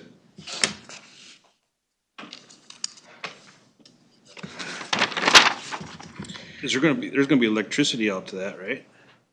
Yes. Who pays that? County? Yes, it's gonna be one meter out there, so we could either do that, that plus divide up the electric cost, split out to the tenants, or that cost be covered by the county, so, based on the typical hangar usage, they don't use most of them aren't gonna be using a ton of electricity, because, they go out there, they hop in their plane, they fly out. So they don't have a lot of energy usage. You might have someone that's out there doing maintenance on their planes and using it more often. So, units do have LED lights. The bigger cost is gonna probably be the meter itself. So, if you divide the cost of electricity per unit, it's maybe in that, $20 per month per unit, and probably in the top end. That might be even high. And these rates, this will be the rate for the first year, and we can always modify and adjust to for year 2 and beyond. You mentioned these were in line with others. Yeah, rates. yeah, it's really difficult to compare apples to apples because the amount of hangars that are new out there versus the ones out there that were built 30+ years ago, and the condition of those. So that's the tough part when you start looking at the numbers and you start talking to other airports and consultants on or our consultant and trying to figure out what that good rate is. We tried talking to the FAA too, and I think everyone kind of agrees that $150 per unit is it's a good starting point. So what's that? I was just gonna say, most of them are out there during the daylight anyhow, unless you got some guy there working as a mechanic, So electricity isn't probably a huge deal. I mean, you could put in a meter in every one if you want, but it costs you more for the meter than it does the electricity. So we're just looking to recoup our county costs, not the price of the hangar. Yep, so the numbers that we kind of looked at is kind of recoup the county cost over a 15-year recoup period, and that'll be the county cost for the hangar, and the figure that we're gonna have some maintenance on the hangars, and that's also not just for the hangar, that's figuring out the improvements just outside the hangar to build the taxi lanes and everything affiliated with that unit, to operate, so. But it's kind of looking at that 15-year payback on that. So what do you think a good figure would be for that storage unit for the or the fly bearings, the flyers or whatever they're called? You know, I can go two different routes on that. One is that the FAA wants you to, you know, anything that uses FAA funds to build or to buy land and stuff, you know, they want that to be used for aviation purposes. If you look at this, those end units for aviation purposes, that there's very little value in that because you can't put a plane in it. So you're really looking at, you know, storage of stuff that could be used for aviation. So in this case, it's the Red Baron Flyers. They're looking at renting that. They have tables and chairs that they use for their bed and breakfast. They do bed and breakfast used for their fly-in breakfast, pancake breakfast stuff. And then they also have some equipment that they use for maintaining their planes, and you know, miscellaneous supplies, aviation related. So that's right in line with the FAA would want that to be used for. If it's not used for aviation purposes, then the FAA requirements is that you rent space out at market value for commercial or storage unit type spaces. So if you look at that, then you're talking about, you know, multiple hundreds of dollars a month. So from the aviation side, you know, a couple $100 a year is probably worth, you know, that's probably on the high end. From a, you know, if you didn't have that usage and go to rent it out to someone that wants to use it as just a regular storage unit, then you're looking at, you know, yeah, easily a couple $100. $30, something like that a month, fair for the, or do you gotta do it for nothing? Don't need to do it for nothing. You know, you guys can set the rate and we can see if we have any demand for it. Well, it don't sound like we can't charge them like like what I might pay $90 for my storage unit, and that's only a 10 by 12. So I mean, is $30 too much for them as being it's under the airport, or you wanna charge them 50 a month? I don't know. What do you guys think's fair? Well, first that's a separate deal, right? Yep. So we gotta figure out this graph here. Right? Sure. Yeah, we can do this one first and then we can go out of that unit and then we can go on to. So you were saying it's a 15-year payback is what you figured in on these rates, correct? Yes. So is that how much occupancy? What's the occupancy rate on that? I mean, there's 8 T hangars, you know, you're not counting that all 8 T hangars are gonna be full, right? That was figuring that once you get through the initial period that the majority is gonna be full the majority of the time. So that would, when that estimate was put together, that was back in May. At that time, we didn't know the exact, cost and the breakdown. We were estimating that the county's portion was gonna be 45,000, it actually looks like it's gonna be a little over 41,000. Right. So that changes that. And then it's also estimated that we're gonna pay on average, I believe 5,000 per month or per year on maintaining the T hangars, and that's each and every year.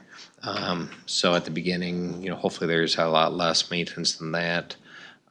So, you know, there's a lot of factors to kind of account for within that. So, you know, at the beginning, hopefully they're the first couple of years. So we know there's a need, right? Yes. Well, we know there's, Yeah, so- we don't know. Yeah, we know there's, Have a Nobody's signed build it up. and they will come type of a Okay, deal. so we don't have a waiting list of so- people that, so at there's been this time, there's been 4 individuals over the last couple weeks that have reached out to me, or I shouldn't say, I said 4 individuals or 3 individuals. I know it's either 4 units or 5 units that have reached out to me. One person's from out of the county, one person's from within the county that's, I believe, at the airport, one person that's out of the county that has a parent that's at the airport in a different unit, and then there's the flyers that have interest for a couple units. So there's potential interests that have reached out to me that I think are pretty strong interest for 5 of those 8 units. Now they don't know the price of what we're gonna be asking for it yet. Right. So that obviously changes interest too, you know, demand could go up or down depending on You can't the rate. price ourselves out of it either. There's always room for adjustment down the road, but you gotta start I get that. someplace. And I think that's a fair number. What you have on your spreadsheet here. Yeah, I agree with that.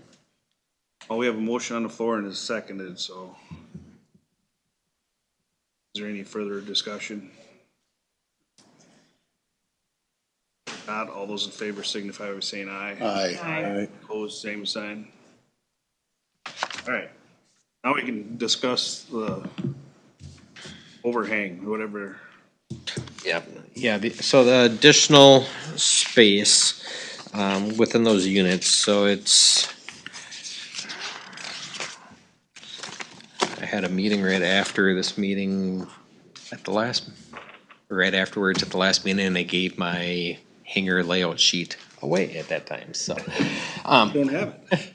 So it's half a T-hanger unit. So the unit is kind of a goofy shaped unit, and the front side of it basically has an area that's like 20 by 20 square. Then on the back side has another, I don't know if it's 12 feet 5 by another 15, 20 feet deep. So it's a lot bigger than a 10 by 10 storage unit. So it's probably has, 4 times more of the capacity in that, for the actual space. So, like I said, as a private rental unit, if you looked at what prices are around, Caledonia, La Crosse, other stuff around the county, it's well over what a price would be for a 10 by 10 unit. But, we need to show that first we're trying to fill it with aviation needs. So what is a reasonable price for aviation purposes first? A lot of municipalities, they kind of keep one of those units for their own use, and then the other ones have a tough time trying to find someone to fill it, just from demand. So what a reasonable price is on that, I really don't know. It's half of a T hanger, It's half a T, yep. $75. $75. You can always adjust it, up or down. Is that a motion?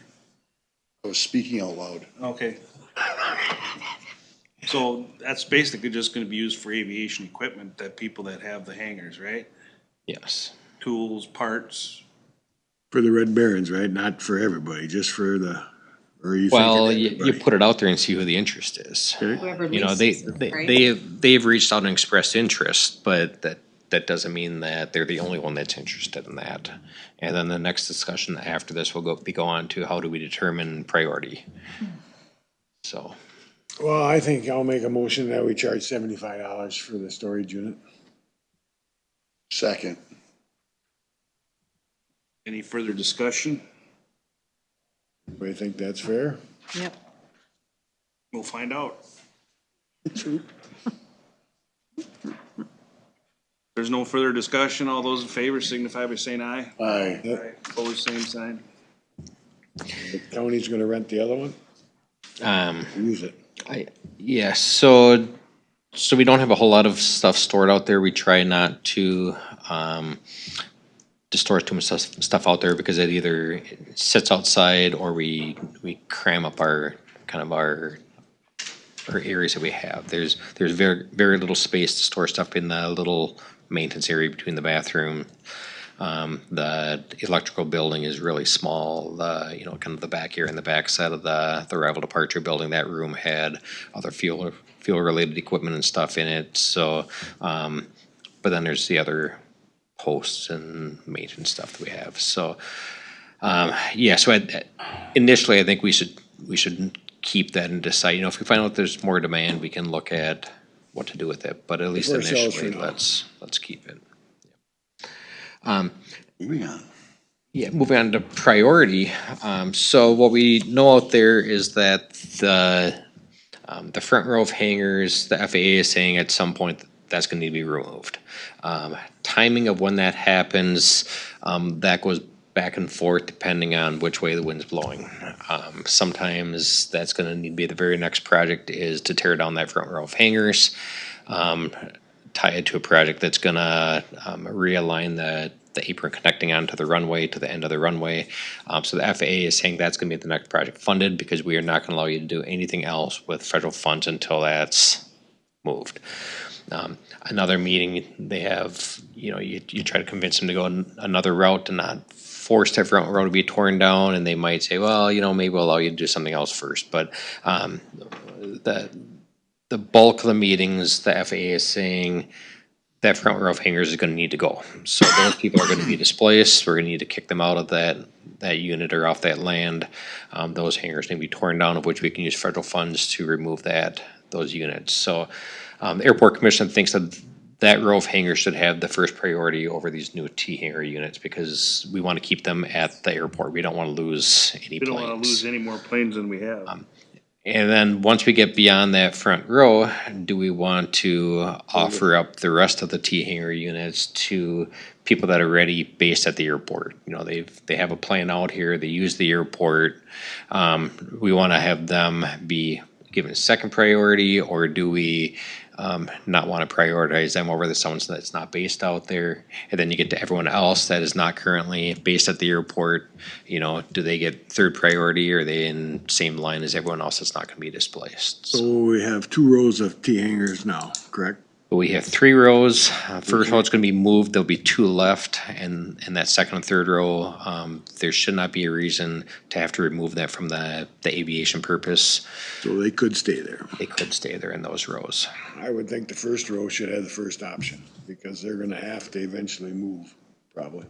Yeah, I agree with that. They should have first priority. I wouldn't say the second or third should have any more priority. I think our goal was to add more planes, not Limit. move people from their old hangars to the new one. I mean, that's not gonna, No, I agree with you. I mean, we wanna keep them guys in that second and third row and get new people in the remaining hangars that we got left after the first row decides what they wanna do. Because otherwise, we're gonna probably end up losing some spots, you know, if they're satisfied with that second and third row hangars, let's just leave them there and then we can open it up the rest to, Do remember, the second row will become the first row. yeah. Yes. I mean, they've got straight off access, Yeah, so it'll be it would be better for not really enticing for them to wanna leave that spot when they're gonna have oceanfront property, basically. So, I think we should do the first row and then leave it open to, Priority be the first row, and then first come, first serve for everyone else. first, I think. What do you guys think? so first come, first serve. What if the second, third row is on the first come, first serve list? I don't think we Is want to what it turn is. them away. See, then we're gonna be back to, we're just moving planes around. We're not getting new ones in. You know what I'm saying? I guess I don't know how you police that. I would just, Well, that's why leaving it open leaves it open for someone new to come in though too, right? maybe they That should is have it. first priority for the open. It was secondary, I thought we talked about. Yeah, I mean, so if you know, if someone moves out of hangars in the second and third row, hopefully they sell the hangars to someone else that brings a plane in.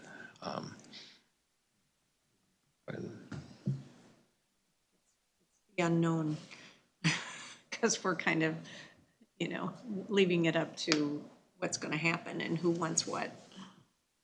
Well, the best part is the second and the third row don't gotta move, you know. The first row does, eventually is gonna have to be gone. So, I mean, I don't know why they'd wanna move because they'll be wide open in front of them once them other ones are gone. I think that would be better than the other ones, but I don't know. I'm not an airplane man. So how soon are we gonna have to tear the first row out? It isn't right away, right? No, so that, Why don't we just, I wish I could really answer that question. I know. So, I wouldn't do it until they made you do it.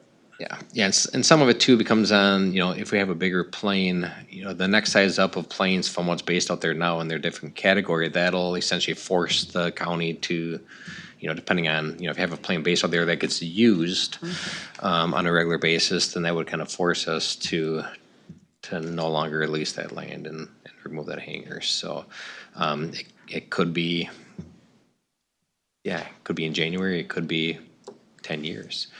But the Well, that's what I'm thinking. FAA is kind of prioritizing, we need to plan on these hangars being gone Eventually. soon, is how they're essentially. Well, now I'm just thinking maybe we should give first priority to anybody new. I mean, and not the first row. I'm just thinking out loud here. I don't know. That way you can try to attract new people, new planes. How many are in the front row now? There is 5. 5? I was trying to think, there's actually, I believe, 6 units on the front row. There's So they can, 4, they'll fill the new hangar. I think there's four planes in the front row currently. 4 planes, so we got 4 spots. And we got, That's half the new hangar. yep. They're gonna have to move the first row, right? Well, Yeah, I mean, it could be that they might be forced into, kind of moving here within a year or two, and at that point, they need to have someplace to go. Well, and if we want to draw more planes, we got to go to double twin engine planes, correct? Well, that would definitely force that front row to go. Yep. If we ever go to double, Twin, right? it's a twin. Twin engines. so the front rows are all twins? No, but if we had a twin based out there, if someone wants to rent one Yeah. of these new T hangar units, or even if they bought one of the other units and they start flying in and out, then that'll force us to tear down that front row. Well, whatever. I don't know. So we're gonna end up probably 4 of them will be gone to the front row more than likely. If they all decide to, maybe you got some older people, they might quit too. Who knows? I don't know. Well, it's gonna be more money for them. Yep. So they might just give it up. Do we have any indication from the people that are currently there what they want? Yeah, so the flying club would like to have 2 hangars on the front row, facing the runway on that front. Another pilot out there would like to have a unit on the back side of the new T hangars because of how the sun from melting off snow and stuff figures that's gonna be easier to keep the snow away from the hangars, so for maintenance. So we have 2 that want to be on the front side, 1 that want to be on the back side. The other ones that have reached out did not indicate what side they want to be on. One of them I think is I don't know if you want me to put names out there, I can, but Will the new T hangars, will they take a twin? they will, yes. With I mean, there's different classes of them, but. Well, that's what it was built there's- for. The T hangars are built for twins. The one person that's calling and asking questions about the last conversation I had with him, he was asking if the new T hangar has a 50-foot door and our door is 45 foot. So, he didn't say if he's still interested. I don't know if he's looking at buying a different plane or if his plane needs a 50-foot. So. Man. So they do or don't have a capacity for a twin?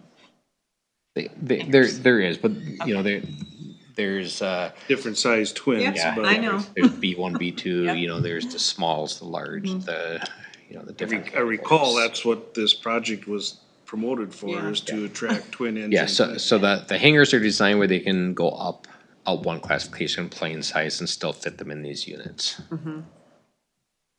which is standard for a typical rural Minnesota airport, so.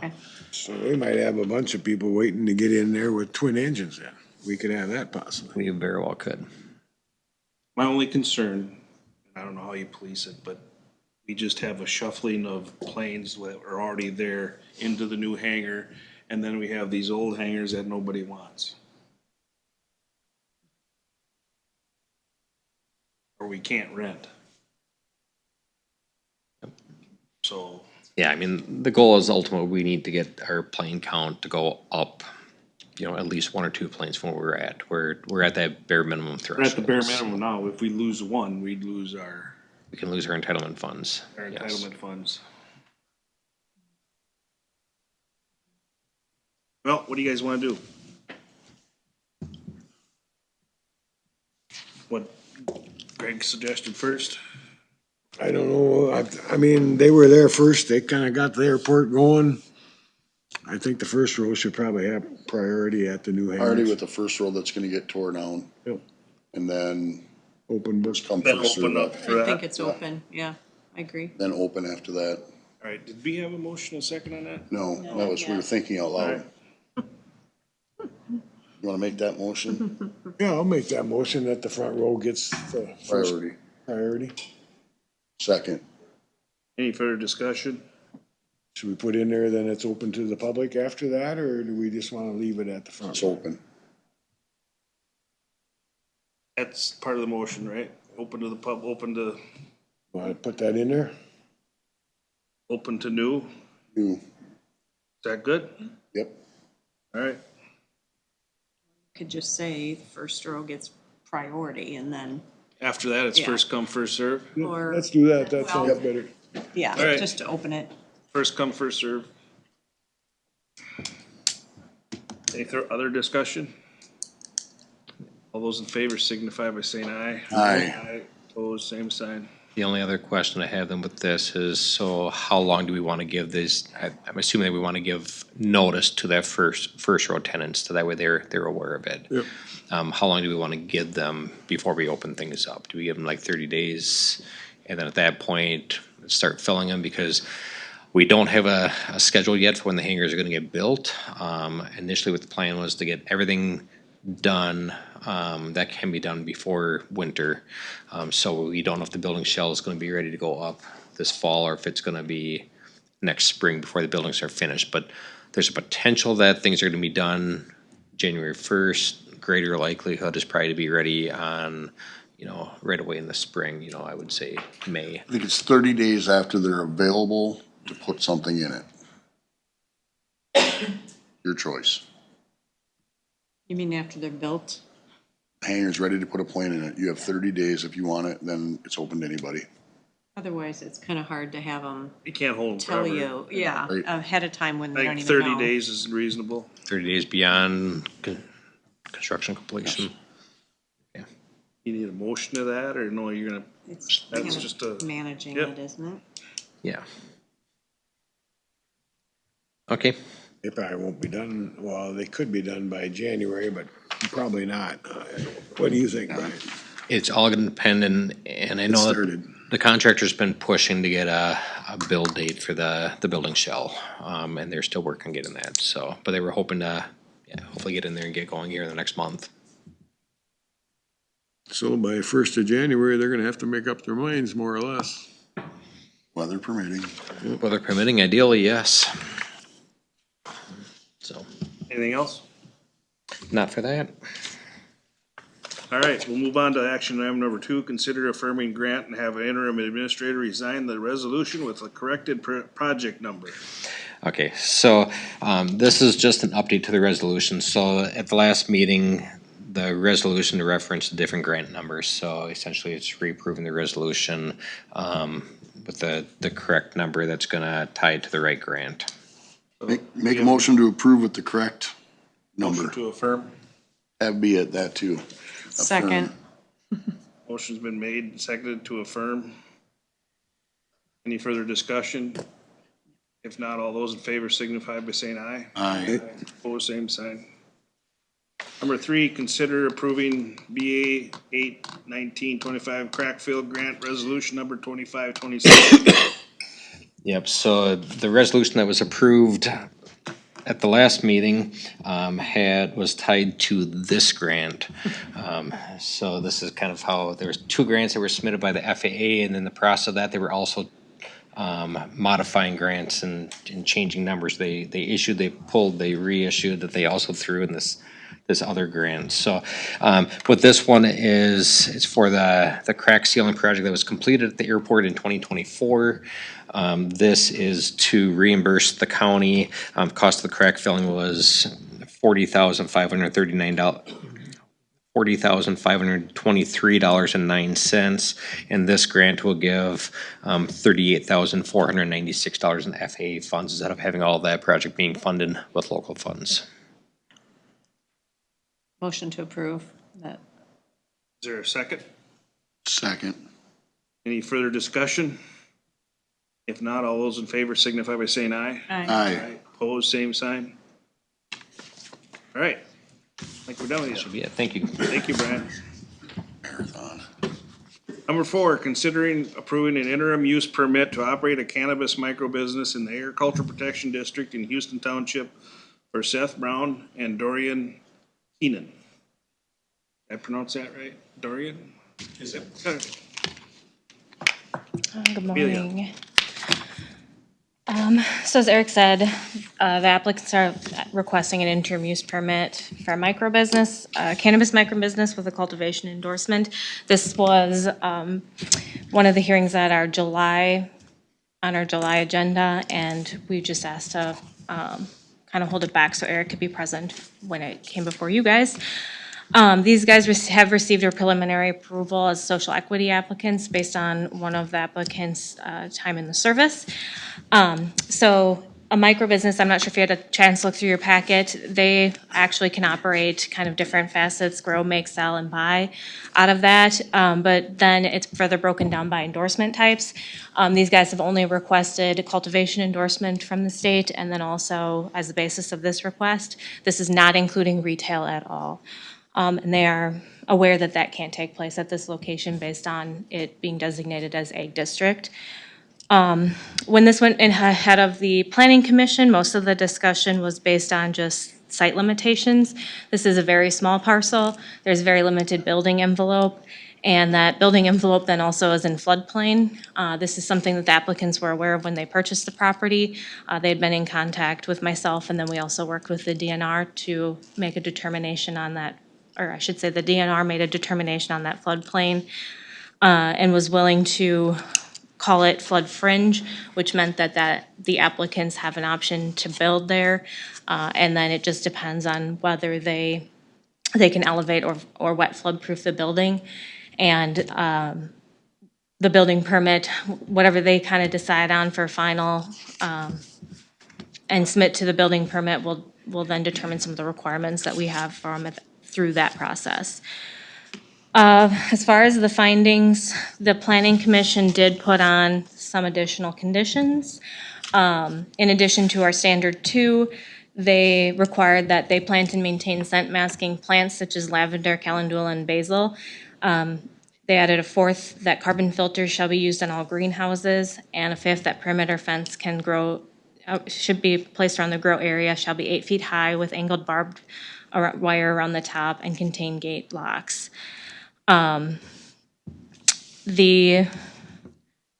Planning Commission recommendation then, we did have one absence that night, so ended up being a 3-3 tie, as with a motion to approve or recommend approval of the proposal, which with the tie then was a failed motion. So, does anybody have any questions? It failed? Yes. Failed due to a tie. Yep, 3-3. 3-3, because one member was absent. Okay. So do they have a license from the state of Minnesota to operate this whole thing? They have a pre-approval. It'd be waiting, in order for them to receive their final approval from the state, they have to go through our process first and get approved. And then they have, once they submit zoning compliance, which kind of requires some of their build out be completed also, then they have 90 days, I believe, to work that out with the state. and get approval from them. Ain't that kind of backwards that they gotta get our permission first and instead of the state first? Those are the rules that we were playing with. The state constructed it, so, yeah. Yeah. So back to the planning commission discussion, it looks like there were floodplain concerns. Am I reading that correct? Yep, that was the primary concern. Any other concerns? I mean, how is that being addressed, or was there any resolution for that? Yeah, so we will, it really depends on what they decide. Initially, the proposal was an outdoor grow operation with intent to put an ag building there. This was originally going to be on our June agenda and then got pushed back due to those weather delays. And so in order to kind of keep them moving forward with their grow season, they then proposed to change it to greenhouses. And so it really depends on what they decide for greenhouses and kind of whether that will be technically a wet flood-proofed building or not, to determine if we need to have them elevate or if it will just accommodate flow-through waters. And until they, I guess, make a final decision on where they're gonna go with that, we'll handle that in the building permit process. So we would be approving this knowing that there's floodplain concerns? Why can't we? What you're approving is the interim use permit to be allowed in the ag district. The building part of it would be a separate issue. Correct me if I'm wrong. Yep, the DNR's preliminarily said that they can build there, we just don't know the specific requirements until we see a final approval. Okay, Got it. And so, yeah, you're approving the use, but the floodplain And that- particulars will be figured out And here that later. was the concern of the people that voted against it because of the floodplain issues. Okay. Because, eventually there probably will be a building built or some sort of a building, and that won't be coming back to us for approval unless there's a variance issue. Okay. And so that's Yeah, the I'm reasons just for that. reading and seeing that. I didn't hear the conversation, yeah. Yeah, and then I think security was probably second, and, which is why they required a specific type of fence around there versus what the Yeah, we applicants required are a working chain on. link fence with an angled barbed, Got it. with a chain link padlock gate Mhm. for the entrance of the property. 8 feet high. What's that? 8 feet high. 8 feet high, 8 foot high fence with an angled barbed, yep. So the DNR says it's okay to build there, so they build and we have a flood and it takes everything and it's all gone down into the neighbors and wrecked their driveway. Is the DNR gonna stand behind that, or does that come back to us then? I have it in writing, I guess. I think we better get that in writing because. It is in writing. Okay. It's a good thing because we don't wanna be paying for damages that. Wait, you got a question? Speak. I've lived down in that area for a long time. And where they want to put that, the water will cover that fence they put in. And there's no way you could put a building down there. Well, the DNR considered it fringe, which was, The DNR don't know shit. strike that from the record, but I will say too, so you guys can allow this use permit and, they might, and then when they bring their building permit forward, we'll put all the restrictions in place as floodplain requirements, or as required. It might get to be to the point too, where as they construct, they realize that there are things, this isn't a final approval by any means. There are other hurdles that they have to meet. And if they realize that maybe floodplain is going to be prohibitive, once they get into it, that will come at that point in time. I mean, But if you the guys are looking at elevation, the if use. the elevations show that they need to put in 3 foot of fill or. Oh, at least. Or 6. At or least 8 3 foot. 6 or 8 feet of fill, that'll come to you. And then you're gonna have to make a determination, okay, what's that gonna affect the neighboring property owners? So you would have the authority to deny if you think that's a problem, don't you? Yeah, and I generally lean heavily on the DNR's opinion. Right. They are And if- the hydrologist. Yeah. When it flooded, Well, we have soil and water, take a look too. Grant has his tractor on his road It was coming brought out. up at the meeting that in '07, he was surrounded by water, Well, the neighbor there. The water was so high, it killed his tractor and he had to get off. Mhm.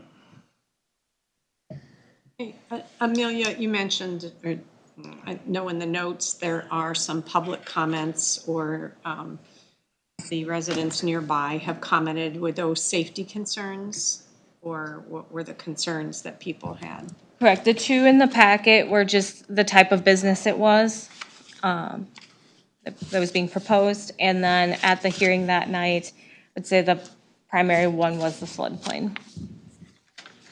Okay. Yeah, one of them was for security reasons, being along a major highway. Sure. Yep. Okay. You know, that's something that when we developed the ordinance, cannabis ordinance, we knew we were gonna find things that would have some Oh, yeah. holes in it that, oh, we didn't think of that, you know, so. That's one of them, but it is what our ordinance says now, so. Did you, You guys had a chance to look at the floodplain map here. Yeah, Yep. I know where the location is, yeah. And I can understand, the concerns, but I'm also curious, if we've had this vetted through DNR and we do soil and water, if, those concerns aren't being addressed. Or are being addressed.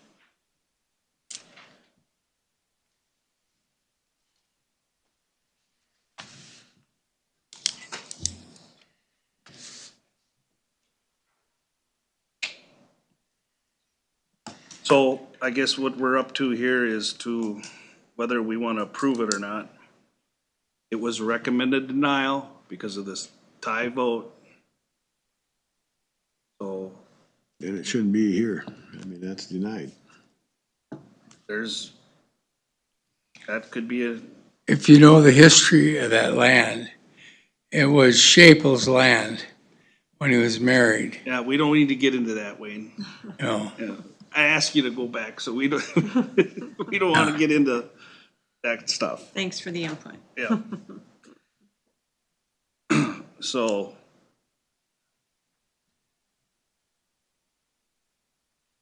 It's the action is to consider approving an interim use permit to operate a cannabis microbusiness in agriculture protection district. So.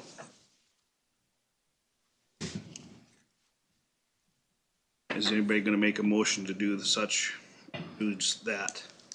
Do we have any, at the planning commission, the three that are pro for this, that voted for it, is there anything that we need to discuss or hear about that? I mean, is there reasons that, I think Amelia stated them, that Well, it's, as we went through the findings and voted on all the findings, I believe all the findings passed, correct? Correct. All the findings passed. There was a couple of nay votes on those. I believe mine was one of them on one finding there, but they all passed. So Okay. then, when it came to the final approval, that's where we had the tie vote. so once again, it's the floodplain issue, probably, right, in those findings too? That was If expressed. you pass it, you can't let them put a building there.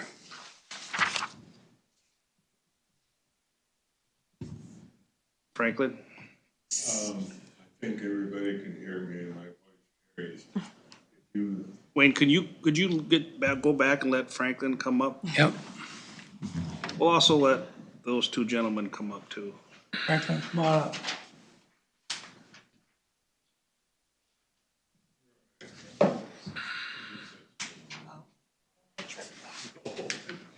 No, because you wouldn't be able to say.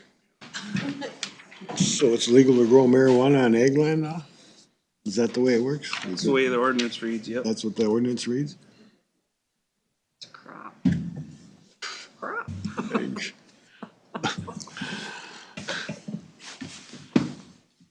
I'm Franklin Hahn, and if you saw or listen, not saw it, but listen to the comments, and this is no disrespect to Amelia at all, but the reason I voted against it, which was in there, I quoted the reason why I did. In the findings, which we have the right as a board to change the wording of the findings if we so choose, but, and I stated the reason I voted against it because of this high water. When you get a flood, they have, this here greenhouse built. Well, when you get 10 or 15 feet of water in there, you know what the greenhouse is gonna happen to the greenhouse. The other thing reason I voted against it was because of the fill, which it was alluded to here earlier. And we as a board didn't have anything to say about how much fill that go in there. In my estimation, there's probably 5 feet in the low spot. And that's about where they were gonna put their greenhouses. Now, like Eric stated at the meeting, he said, it's just too bad that you didn't choose a piece of land that would be more suitable for what you're trying to do. And so I'm not making an excuse because I voted against it. That's the reason I voted against it. So I just wanted you to know that. All right, thank you, Franklin. You're welcome. So this was cropland before, right? Correct. In the ag. Yep. I think it's just a very small parcel or section there north of the road.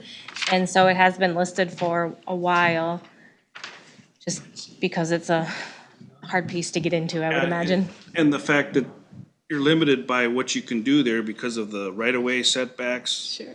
And the property Yeah, setbacks. it's right there. And it's a little pie piece, so Yeah. you're really limited, so. Yeah, that's, Yeah. there's a figure in your board packet that kind of shows. Seth and Dorian, do you want to come forward and say anything, or? Yes, please.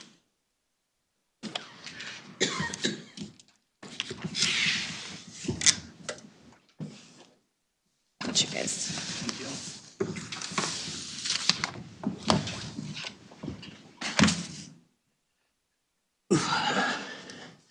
Thank you for having us.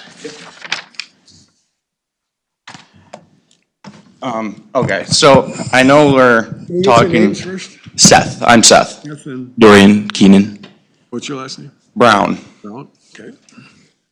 So yeah, about the fill and stuff, because I know that's like pretty much the main concern here. So there's a couple ways we could go about it. If I was looking at the DNR, we may not even need fill in a portion of that. Yeah, it depends on what you decide on your Right, final. and so if that's something that you guys want to work with and we can do that specific kind, no problem. We've said this from the start, you know, we're more than willing to make accommodations. We're not out here trying to pull one over on anyone. We're not trying to be bad neighbors, essentially. You know, we're open, honesty, transparency is our main thing, and safety and security, you know. This is new to everyone. We want to do it the right way and make sure that we're setting a great example for everyone else that might want to get into this too, you know. And I think it's important that, you know, we do it right, especially starting out where we are. And then if we did end up wanting dirt, we could just, because it's just greenhouses, it's not like the fill has to be actual real good solid fill. We could just move the dirt from one section of the property to the other, and that would not add any dirt to the system, and it would essentially just adjust where the water Just a little flows. caveat to that, just so you know this, in a floodplain, your max amount of dirt removal. 500 square feet, right? 500 feet, 500 cubic feet, yep. Cubic, okay, cubic. Cubic yards, I should say, sorry. Yep, okay. I believe that's right, isn't it? Yeah. Well, and if you're doing it in conjunction with a building permit, then they're separate. Oh, okay. But yeah, we're, you know, we're more than willing to work with you guys because, I mean, we don't want to flood out anyone either. We don't want to ruin anyone's stuff. We would prefer the risk be on us. We'll take the financial risk, we'll take the risks of all that. We'll get the insurance or anything we need to do. But we just want to say that we're very open to any concerns and trying to mitigate and work together. You know, this isn't, we're not going to try and fight you the whole way. That's just not how we do things. We're going to try and work with you. We're going to try and do it the right way. So walk us through the process. So you're gonna grow it, and then what happens after that? Yeah, so it's, from our standpoint, it's pretty cut and dry. We're gonna grow it, and then it'll come up and it'll have to sit for just a touch to dry out, and then we have, it's like armored security cars that come and they pull it right off and they take care of it. So it's not a ton of time. That's actually, the valuable stuff is on our property. We're trying to get the valuable stuff off as soon as we can because we want to sell it and make some money. And so that's where we're going. And then we're also setting it up so there will be, like, we have the greenhouses in a line, there'll be 3 of them. And then we're gonna have like seedlings in the front and the outside, because if someone breaks in, that's not worth nearly as much to them as the stuff that's almost done. And so then they would have to essentially break through a couple places to get to the middle stuff, to get to something that's valuable. And that was going along with the security concerns and all that we wanted. You know, if there's anything else that we want in terms of security or anything like that, you know, like I said, we're more than willing to make accommodations.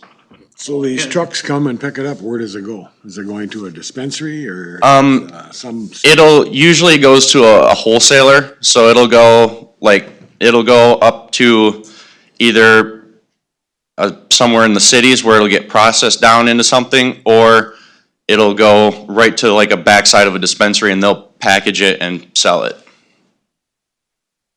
And then I guess also on that too, there is a ton of regulations on how that is done.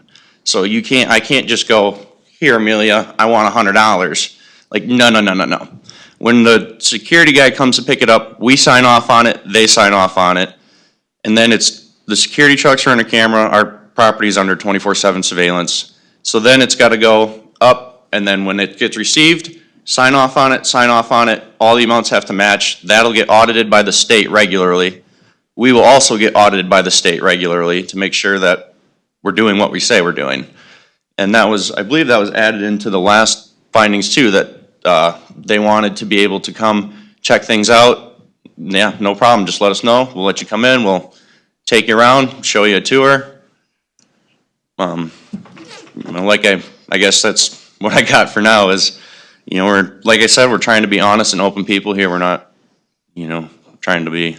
So the transporters are gonna be licensed by the state as well? Yes, transport is a special license with all kinds of insurance, and I feel a little bad for them. So you list quite a few points on your environmental plan in your application with water usage, soil and land management, and scent mitigation. Is that the recommended, since we're kind of new at this in the county, is that the recommended standards, or is that something that we've worked into the obligations for your business? Tell me about that.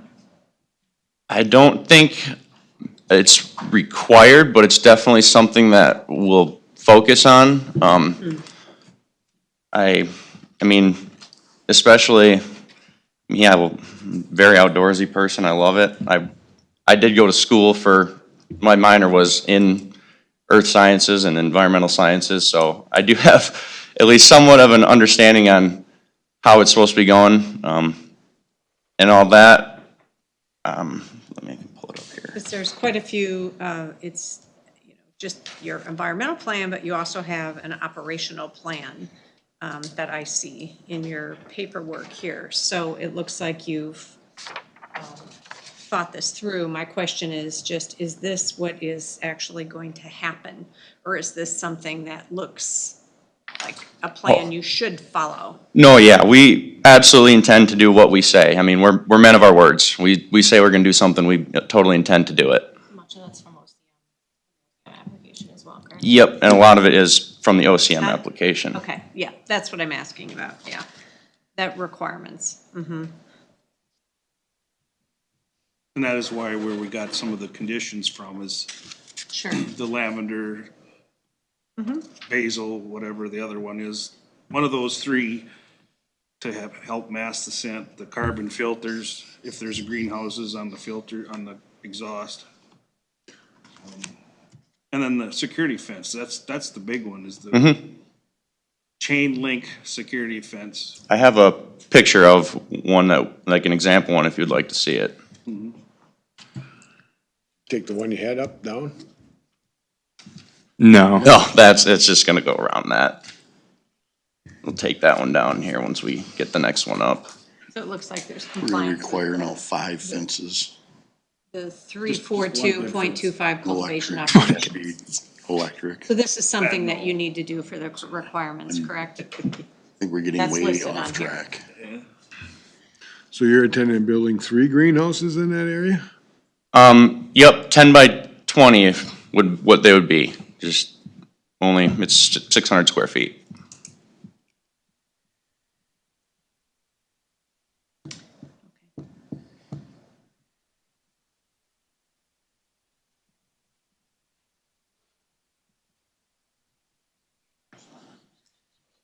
So what happens if we go through all this process and that goes, and then Amelia sends it off to the state and the state says, we don't like that plan?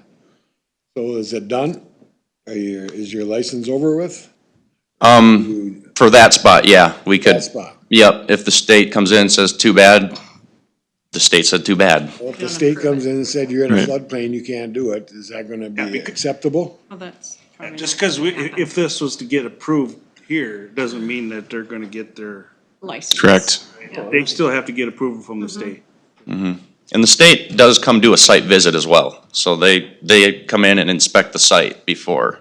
It's not like looking at it on pictures like, oh yeah, you're good. Well, I think that would be better if they would come in and do a site visit first, because then we don't have to go through all this work.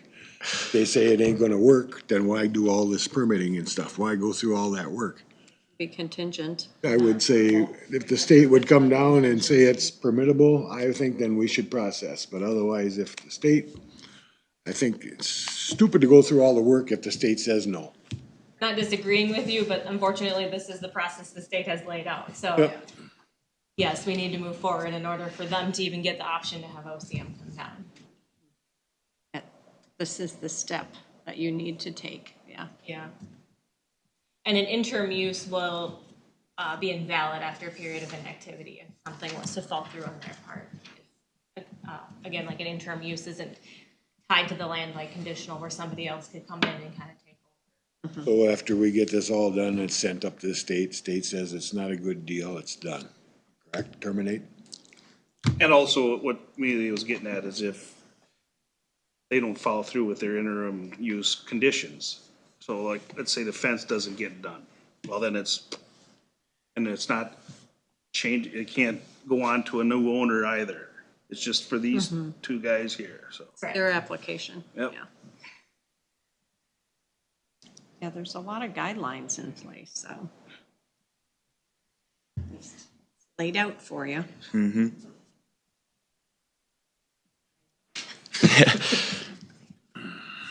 if there's any, accommodations or anything like that, like I said, we're more than willing to work with y'all. Even if you come in later and you're like, hey, I would like it if you guys would do this, we'll do it for you. I mean, we're not dishonest guys.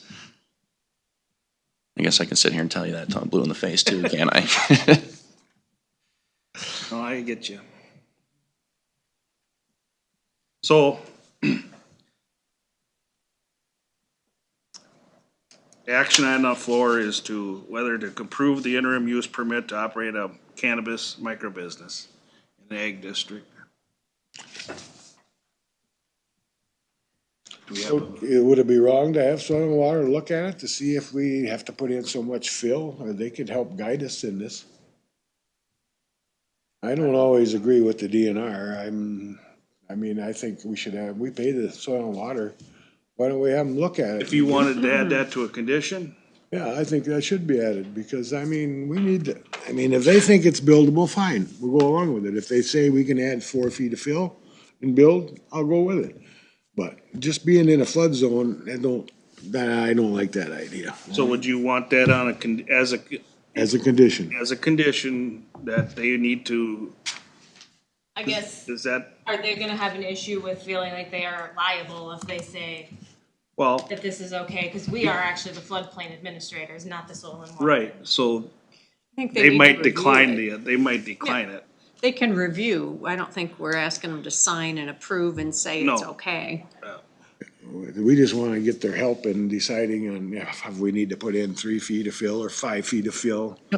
I mean, the That'll- DNR can say whatever they want, but if That'll it come floods, in- you ain't gonna have nothing. That'll come in the building permit process. Well, that's, The way that works is if their proposal comes forward and they want to elevate on fill, I determine what the base flood elevation is. They have to meet 1.5 feet above that, and then I give them an elevation that they have to meet. And then they will have a surveyor come out and tell them what the actual ground elevation is, and then that determines obviously what the difference that they'll have to meet. It's not that we just say you have to put in 1,000 cubic yards. So that's how I guess the elevation part of it works. And if they don't, so like they said, they were talking about greenhouses. If it's something, I think she said if it was just plastic that could break if it got inundated with water, then that's considered wet flood proofing. And then at that point, fill is not required. So that's why it's questionable, because we need to figure out what they're proposing as far as greenhouse construction before we can make a determination exactly on Yeah, what. so they could build something, they would just have to allow the water to flow through, Yep. and then they're gonna take the loss. Yep. Yeah, it's all our risk. So, yeah, the whole bringing fill in might even be a moot point, depending upon how they decide to proceed.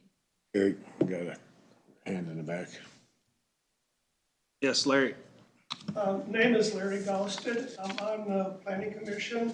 A lot of discussion was that night about this floodplain.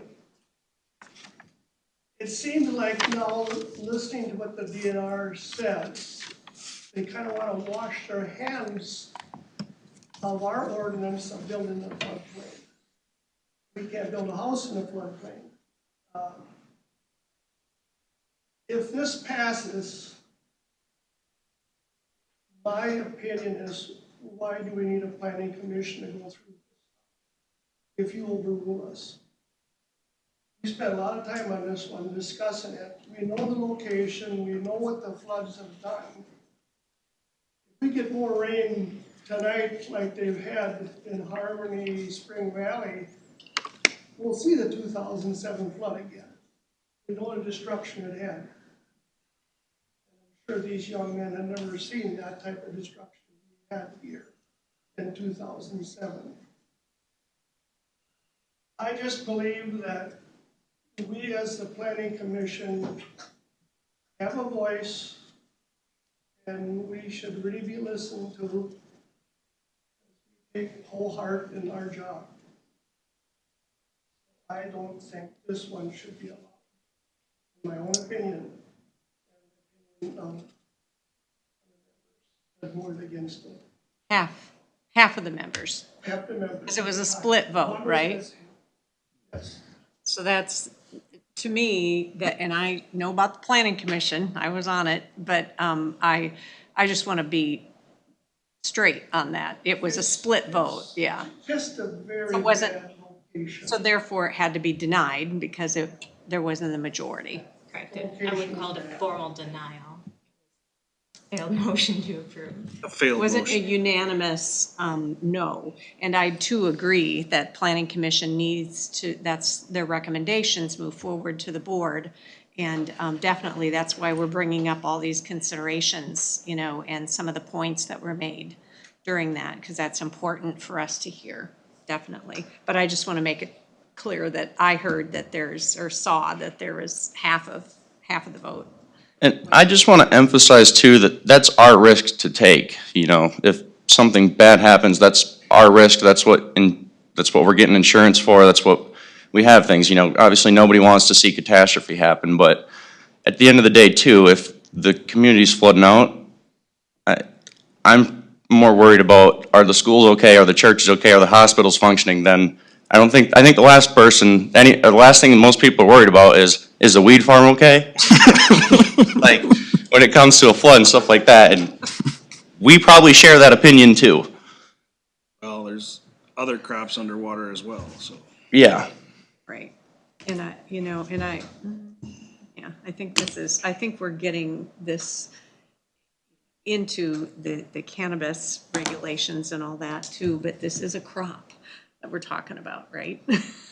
So. Which is allowed in an ag district under Yes. our cannabis ordinance. Yeah.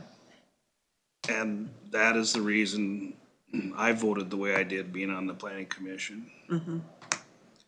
So, do we have a motion to consider approving this interim use permit?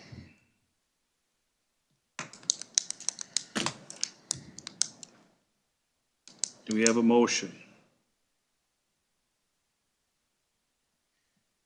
Would we have conditions? We could have set conditions in that motion, right? Correct. To look at it further. Yep.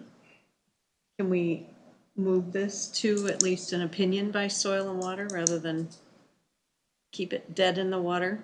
No pun intended. I'm entertaining a motion to that, so I mean, if you want to include that in a motion. That's what I will motion. I will make a motion that we approve the interim use permit, but have recommendation and review insight from Soil and Water. And then also, anything else that we need to consider for review, based on their approval of actually getting a license for this purpose. Along with the conditions? Yep. Because I guess that doesn't matter. You can grow wheat. Well, no, there's conditions like the fence. Yeah. Oh, yeah. All these conditions that you're talking about too. Okay. That operational plan, environmental plan, that we make sure that those are actually done and then we have it reviewed Okay, after that's done. we have a motion. Is there a second to that motion?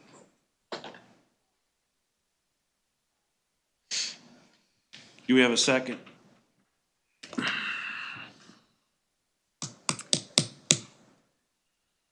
Seeing as how I voted on the planning commission, I'll second this motion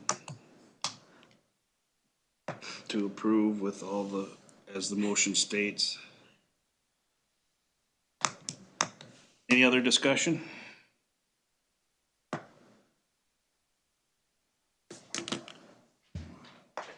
If not, we'll take a roll call. District 1. Can I ask you guys to elaborate on your decisions why for the record? As we go through? Just to Why are we establish. approving it? Establish findings, whether or not you vote yes or no, just so we have clear findings for the record as to why you voted that way. I know you do typically, but.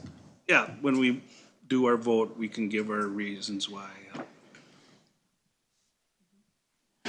Oh, District 1, yes, it's a crop. I think that, I think this is probably highly regulated. This proposal from the regulation from the state, and so I'm counting on that. Also, I think that we need to provide some oversight for our local areas, definitely like that's been, discussed. I realize that also in respecting the planning commission input, I think it sounds like it could go either way with their input. So that's why I voted the way I did, to move it forward. District 2. I vote yes because it is allowed under our cannabis use ordinance in a agriculture district. My concern also is with the floodplain, with the building. And like I say, I've stated before here that that'll be addressed when it comes to Amelia for a building permit on any buildings out there. I do not want to have to see a variance on anything that comes forward. If they can't meet the setbacks, I don't want to see a variance request come forward. I know that's maybe allowed, but I think given the fact of the small size of the parcel, I wouldn't want to see that. And I also want to see all the conditions adhered to before any building permit gets issued. Meaning the fence, the security gate, padlock gate.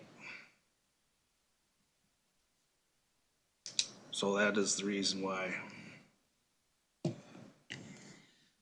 Substantial list of Right, requirements. and the actually. scent masking and the carbon filters be adhered to as well. District 3? That's a question before I pass my vote. Go ahead. Planning Commission, if this was in a different location, would have you approved it? I'm speaking for myself. I'm definitely not against anybody wants to grow a crop, whether it be marijuana, whatever you wanna call it, corn, beans, whatever. It's just the location. It just will not work in there. I'm afraid for their sake, they'll go broke over this, that's just my opinion, because they don't realize what they're getting into and what it's gonna cost them. They spend all this money, and then we get this big flood that we talk about. It'll wipe them out. I've seen hundreds of floods. I live in the river bottom. I know what it can do. I got nothing against them personally at all. Good luck. If they had a different location, I would have voted all in favor of it. And we're gonna have another one coming up here in a week or two, and that's in a different location. Not in the floodplain. Yep, location is the issue here, yep. I respect the Planning Commission thoroughly because it takes a lot of thinking to outside of the box, in my opinion. With half the Planning Commission saying yes, half no, it's not because it's a marijuana farm, a weed farm? Yeah. Called it. It's, you're concerned about the area and situation. I have some reservations because of a 30-year career that I'm involved with. That's kind of a conflict for me, in internal conflict. With all the sanctions that are put in place, this is very hard for me. Yeah. Understand. Based off your sanctions and that it was a split decision, I will vote with you two and say yes. Now, you That's wanna tough on rephrase me. sanctions versus conditions? Thinking out loud, the conditions that were lead to placed in there, sanctions. as well as, and I understand the planning commission also because, yeah, you are taking a big risk and you might lose everything. You certainly might. And, you know, if that happens, well, you are pre-warned. So. This isn't gonna be easy. Franklin will hear a big old, you were right. You might. So. I vote no, and the reason, because in the flood zone, I've seen many of floods, and I hate to see you guys go through one, because it's gonna wipe you right out, I can tell you that right now. And I wish you had a better location. If you had a better location, I'd go along, but as it is in that flood zone, I can't do it, I vote no, I'm sorry. It's understandable. All right, given the fact it's 3-1, is approved. Good luck. Thank you, guys. Appreciate it. Thank you. Thanks, Amelia.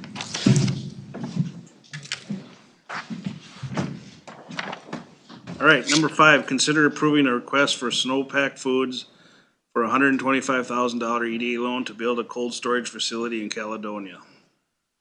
The rate would be 3.5% for 10 years. Yes, so, you have Pete, the business owner here. You're welcome to come up and say a few things if you'd like. The EDA board did unanimously recommend this for approval. They are also recommending a tax abatement for the same project.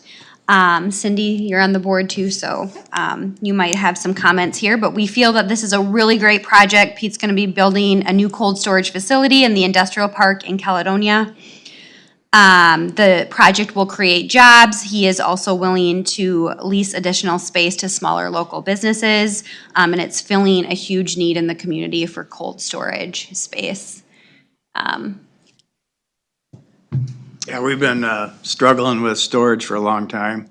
Currently, we have storage in Marshalltown, Iowa, West Salem, Wisconsin, and two freezers in Albert Lee. So I was gonna do this project, I mentioned before that I was gonna do it before COVID. Now it costs me twice as much as before COVID, unfortunately. Yep. But yeah, we're going ahead with it. We've been stacking up all of our finances and so on. We did get a RFSI grant from the state, or through the state, I should say, for 1.6 million to help with this project. We're also getting a $1 million zero interest loan through My Energy. And we're just looking to stack up all these finances so that, you know, we can make it work. It's gonna be a 10-year payback at least. So, you know, we got our work cut out for us. This would help us a lot with, we also have to put some racking in there, which is not part of the building part of it. So, we're gonna use that money for the racking that we need for the freezer. Save you a lot of money in trucking. It will, yep. So Make a we'll, motion to approve that. okay. Motion's been made. Is there a second? Doesn't matter. So just I had a couple questions. This will eliminate your need for those other storage places or not quite? Maybe, maybe not. It depends, right? Yeah, depends on the year, how the crops go and so on. Part of having a freezer like this in our business is that we build up through the summer and the fall and fill it up, and then we draw down out of it. Right. In order to make it paid, and we wanna also have other tenants coming in there to That help was us. my next question. You're gonna be like letting some smaller businesses use this space Yes, that are currently in need of space? yep. Yep. Great. I think looking at it from the EDA perspective too, we need to support current and longstanding businesses along with new businesses. Because I think that's what people think of a lot with economic development is bringing new businesses, small businesses and supporting that. But I mean, obviously, Snowpack is a tremendous asset to this community and to the environment, to everyone. So I think that's, we definitely need to stand behind that and support as much as we can. Okay. Anything else? We have a motion and a second to approve the ED loan of $125,000. All those in favor signify by saying aye. Aye. Opposed, same sign. Good luck, Pete. Thank you much. There I you go, appreciate it, guys and gal. Thank you for your patience waiting. No problem. It's always interesting. Oh, my goodness. Learns a lot. All right, number 6, consider accepting Brownsville Auxiliary Post 6801 donation of $200 to the Veteran Service Office. So move. Second. Any discussion? All those in favor signify by saying aye. Aye. Opposed, same sign. Number 7, consider approving settlement agreement and release of all claims between the County of Houston and Sheriff Brian Sweatberg. Brent. Good morning. So 7 and 8 are kind of all in the same. 7 is a settlement agreement, release of all claims in reference to the Sheriff Swedberg dispute on his pay that was set the beginning of January. What this settlement agrees to is that Houston County and Sheriff Swedberg have came into agreement on what the salary is, and then also the stipulations on that as far as attorney fees and so on and so forth. Make a motion to approve. Second. Is there a second? Second? Oh, You did it already. Greg seconded it. Any further discussion? I just want to point out, we have a statement here along with the settlement agreement that was in the packet. We have a statement on this from as a county. Houston County has reached an agreement with Sheriff Brian Swedberg to resolve the dispute over his 2025 salary. The County Board of Commissioners approved a settlement that concludes the matter without further litigation. Agreement sets the sheriff's 2025 salary at $141,473, retroactive to January 1st, 2025. Both parties will dismiss the pending court appeal, cover their own legal expenses, and release all related claims. This resolution avoids the additional costs and delays of continued legal proceedings, allowing public funds to remain focused on county services and practical decisions to move forward. Houston County remains committed to working productively with all elected officials and managing taxpayer resources responsibly. So, that said, we'll have a roll call. District 1, Yes. District 2. Yes. District 3, Yes. District 5, Yes. No 4 today. For today, yep. Action item number 8, consider approving resolution 25-24, setting Brian Swedberg's 2025 pay to $141,473. Yeah, so this section is just the official resolution set by the commissioners. State law requires that resolutions get set for elected official salaries. So this is just the official formal document that makes it legal for state statute.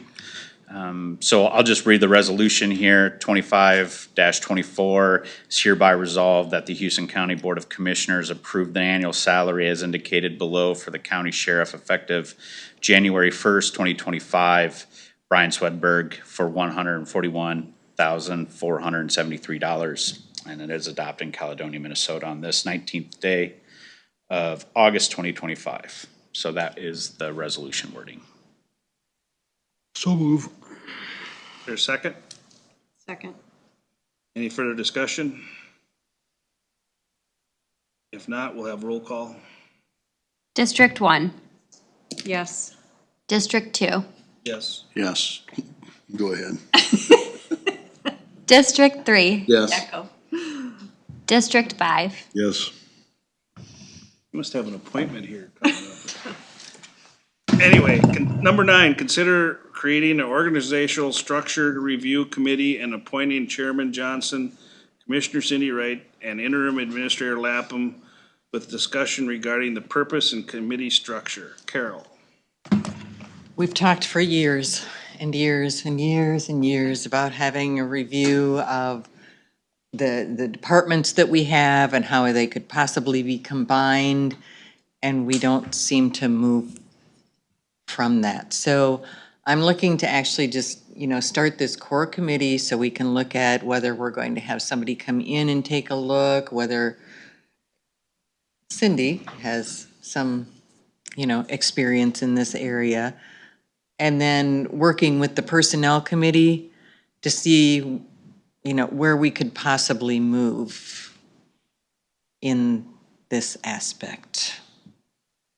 Brent has been looking at some of the different positions and hoping to look at more, probably all of them, to see what look at the job description, the actual duties that they do, how it corresponds to this position over here in a different department, and can we streamline things? Can we better utilize what we have, capitalize on the talents that we do have? I guess I would have to say that in looking at our budget proposal, which doesn't include any of I have 2 requests for additional staff, and I don't have all the departments in, it's an 8.51% increase, levy increase. You know, so I just think it's something we have to start moving for and looking for, Thought it would be higher, It might be by the time. right? But Mhm. you know what I mean? Preliminarily, the number's right. right, preliminary. Mhm. You know, we're looking at people retiring. We're looking at having a hard time having people apply for the jobs here. We need to, We need to, Proactive. we need to look at everything, given the Yeah. fact where we're at with yeah, We gotta do some restructuring. the possible, possibility of appointing auditor treasurer versus elected and same with the recorder office. I mean, we gotta look at all the structures, even, starting at the top, whether it's gonna be an administrator, we have an interim administrator now, administrator or a coordinator, vice versa, whichever, look at all that stuff. I think we need to get input from HR. I think that'd be important, seeing as how he's working with all the employees. It'd be nice to have some outside input, maybe somebody who's not a county employee that has knowledge of county government, county structure. It'd be good to get some of that. That's something we can build on from here. right. But let it be known that anything that we discuss, we will be reporting to the full board, to you guys, to let you know at workshops or even at regular meetings where we're at. Well, I would say probably for the next, the rest of the year, that a block of time be allocated in the work group session. And just keep going at it. I'd hate to think the first time we talked about this. And then, and like you said too, succession planning. I mean, we're gonna have It's the some first people time that I've are talked about it. Yeah. been here a long time that are going to eventually move on, and we need to look at that. Professionally, I do this a lot with business advisory, but I think everyone, no matter where you work, you need to look at your framework and see, where are some improvements, and it's probably been a while, and before that this has been done, and times have changed, we have budget considerations, so there's a lot of input that's needed from staff and other counties. If we can look at some models like that and see what's working, what's not. And then just, put that together for a proposal for changes, or keeping some things the same, perhaps, if it's working. But, it's kind of an exciting approach to look at, and it's also very necessary. That was well put. Well, thanks. Let's do it. You guys, Yeah. you guys have a committee of Cindy and Eric, and then it's the personnel, be Bob Schultz and myself. I think we should just do this on, just have a separate time on workshops where all 5 commissioners could be involved in this. I think that would be the best way to go at it, all 5 involved in it. I mean, we'll do research as the committee, different options that are available. We have many counties that we can look at that, have restructured from the 1870 Minnesota statutes rules that that we're still following. I think if we bring the information to the work group, Well, we're all 5. that would be great. Yeah. But it's just a matter of filtering it, Right, and otherwise we'll all it's talk just, about it then, but at least they can start someplace with a it's committee. just Carol otherwise, together. or Brent that's working on it. So what we're doing is just kind of talking about what Let's our get needs. everybody, get everybody talking about it. Eric, you got a hand up back there.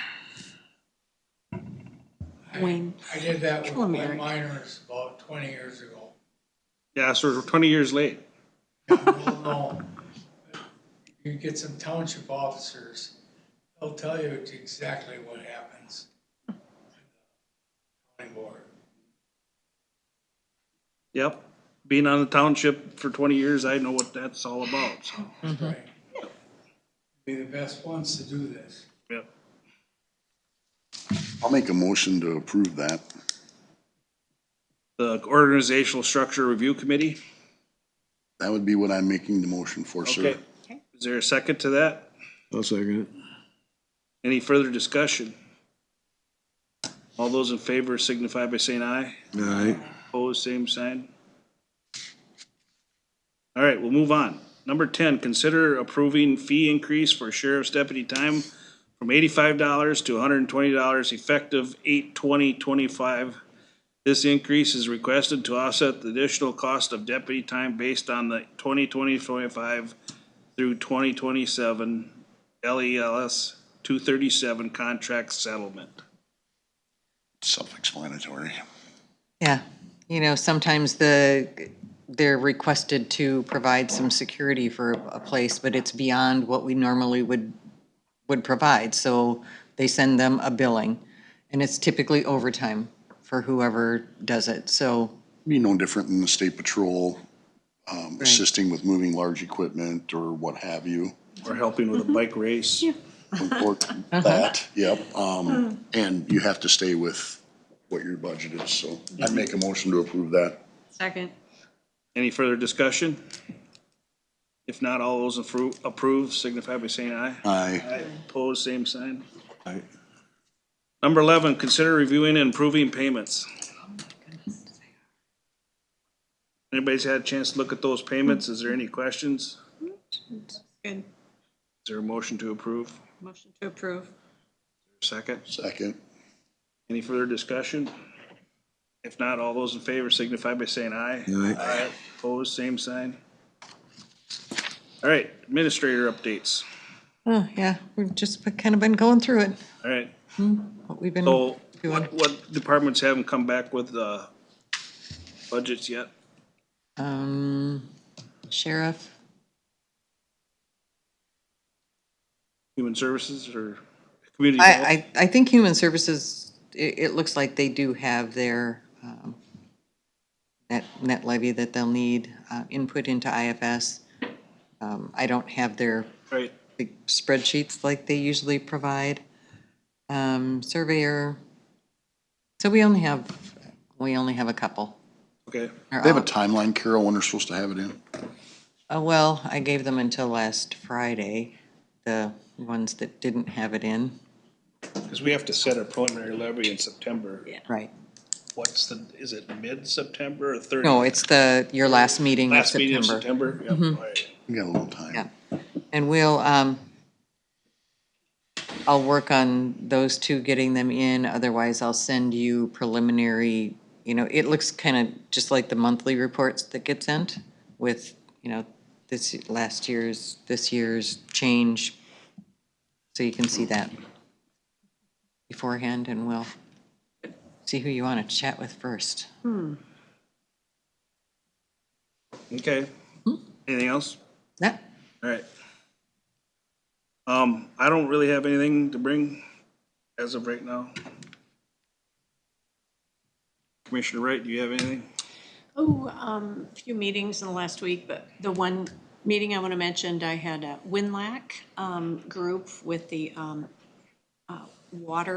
waterway review in Charles, or the St. Charles area, and it's pretty amazing what work that they've done with some of the grants and in flooding areas.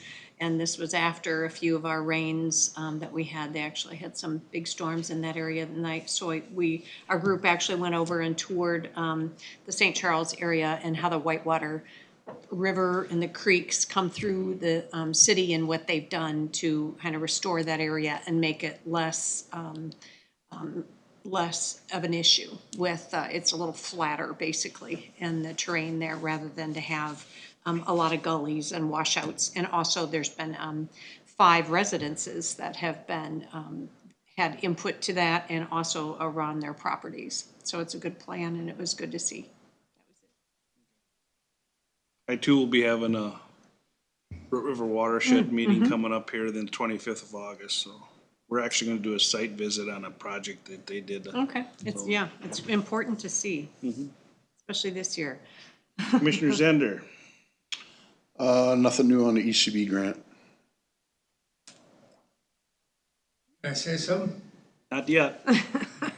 Commissioner? I guess all I got is, we should maybe look at setting a date for our public hearing for that rifle. Seeing how there's a lot of people here, we should maybe look at setting a date. I don't know what you guys thinking or how you want it, when or.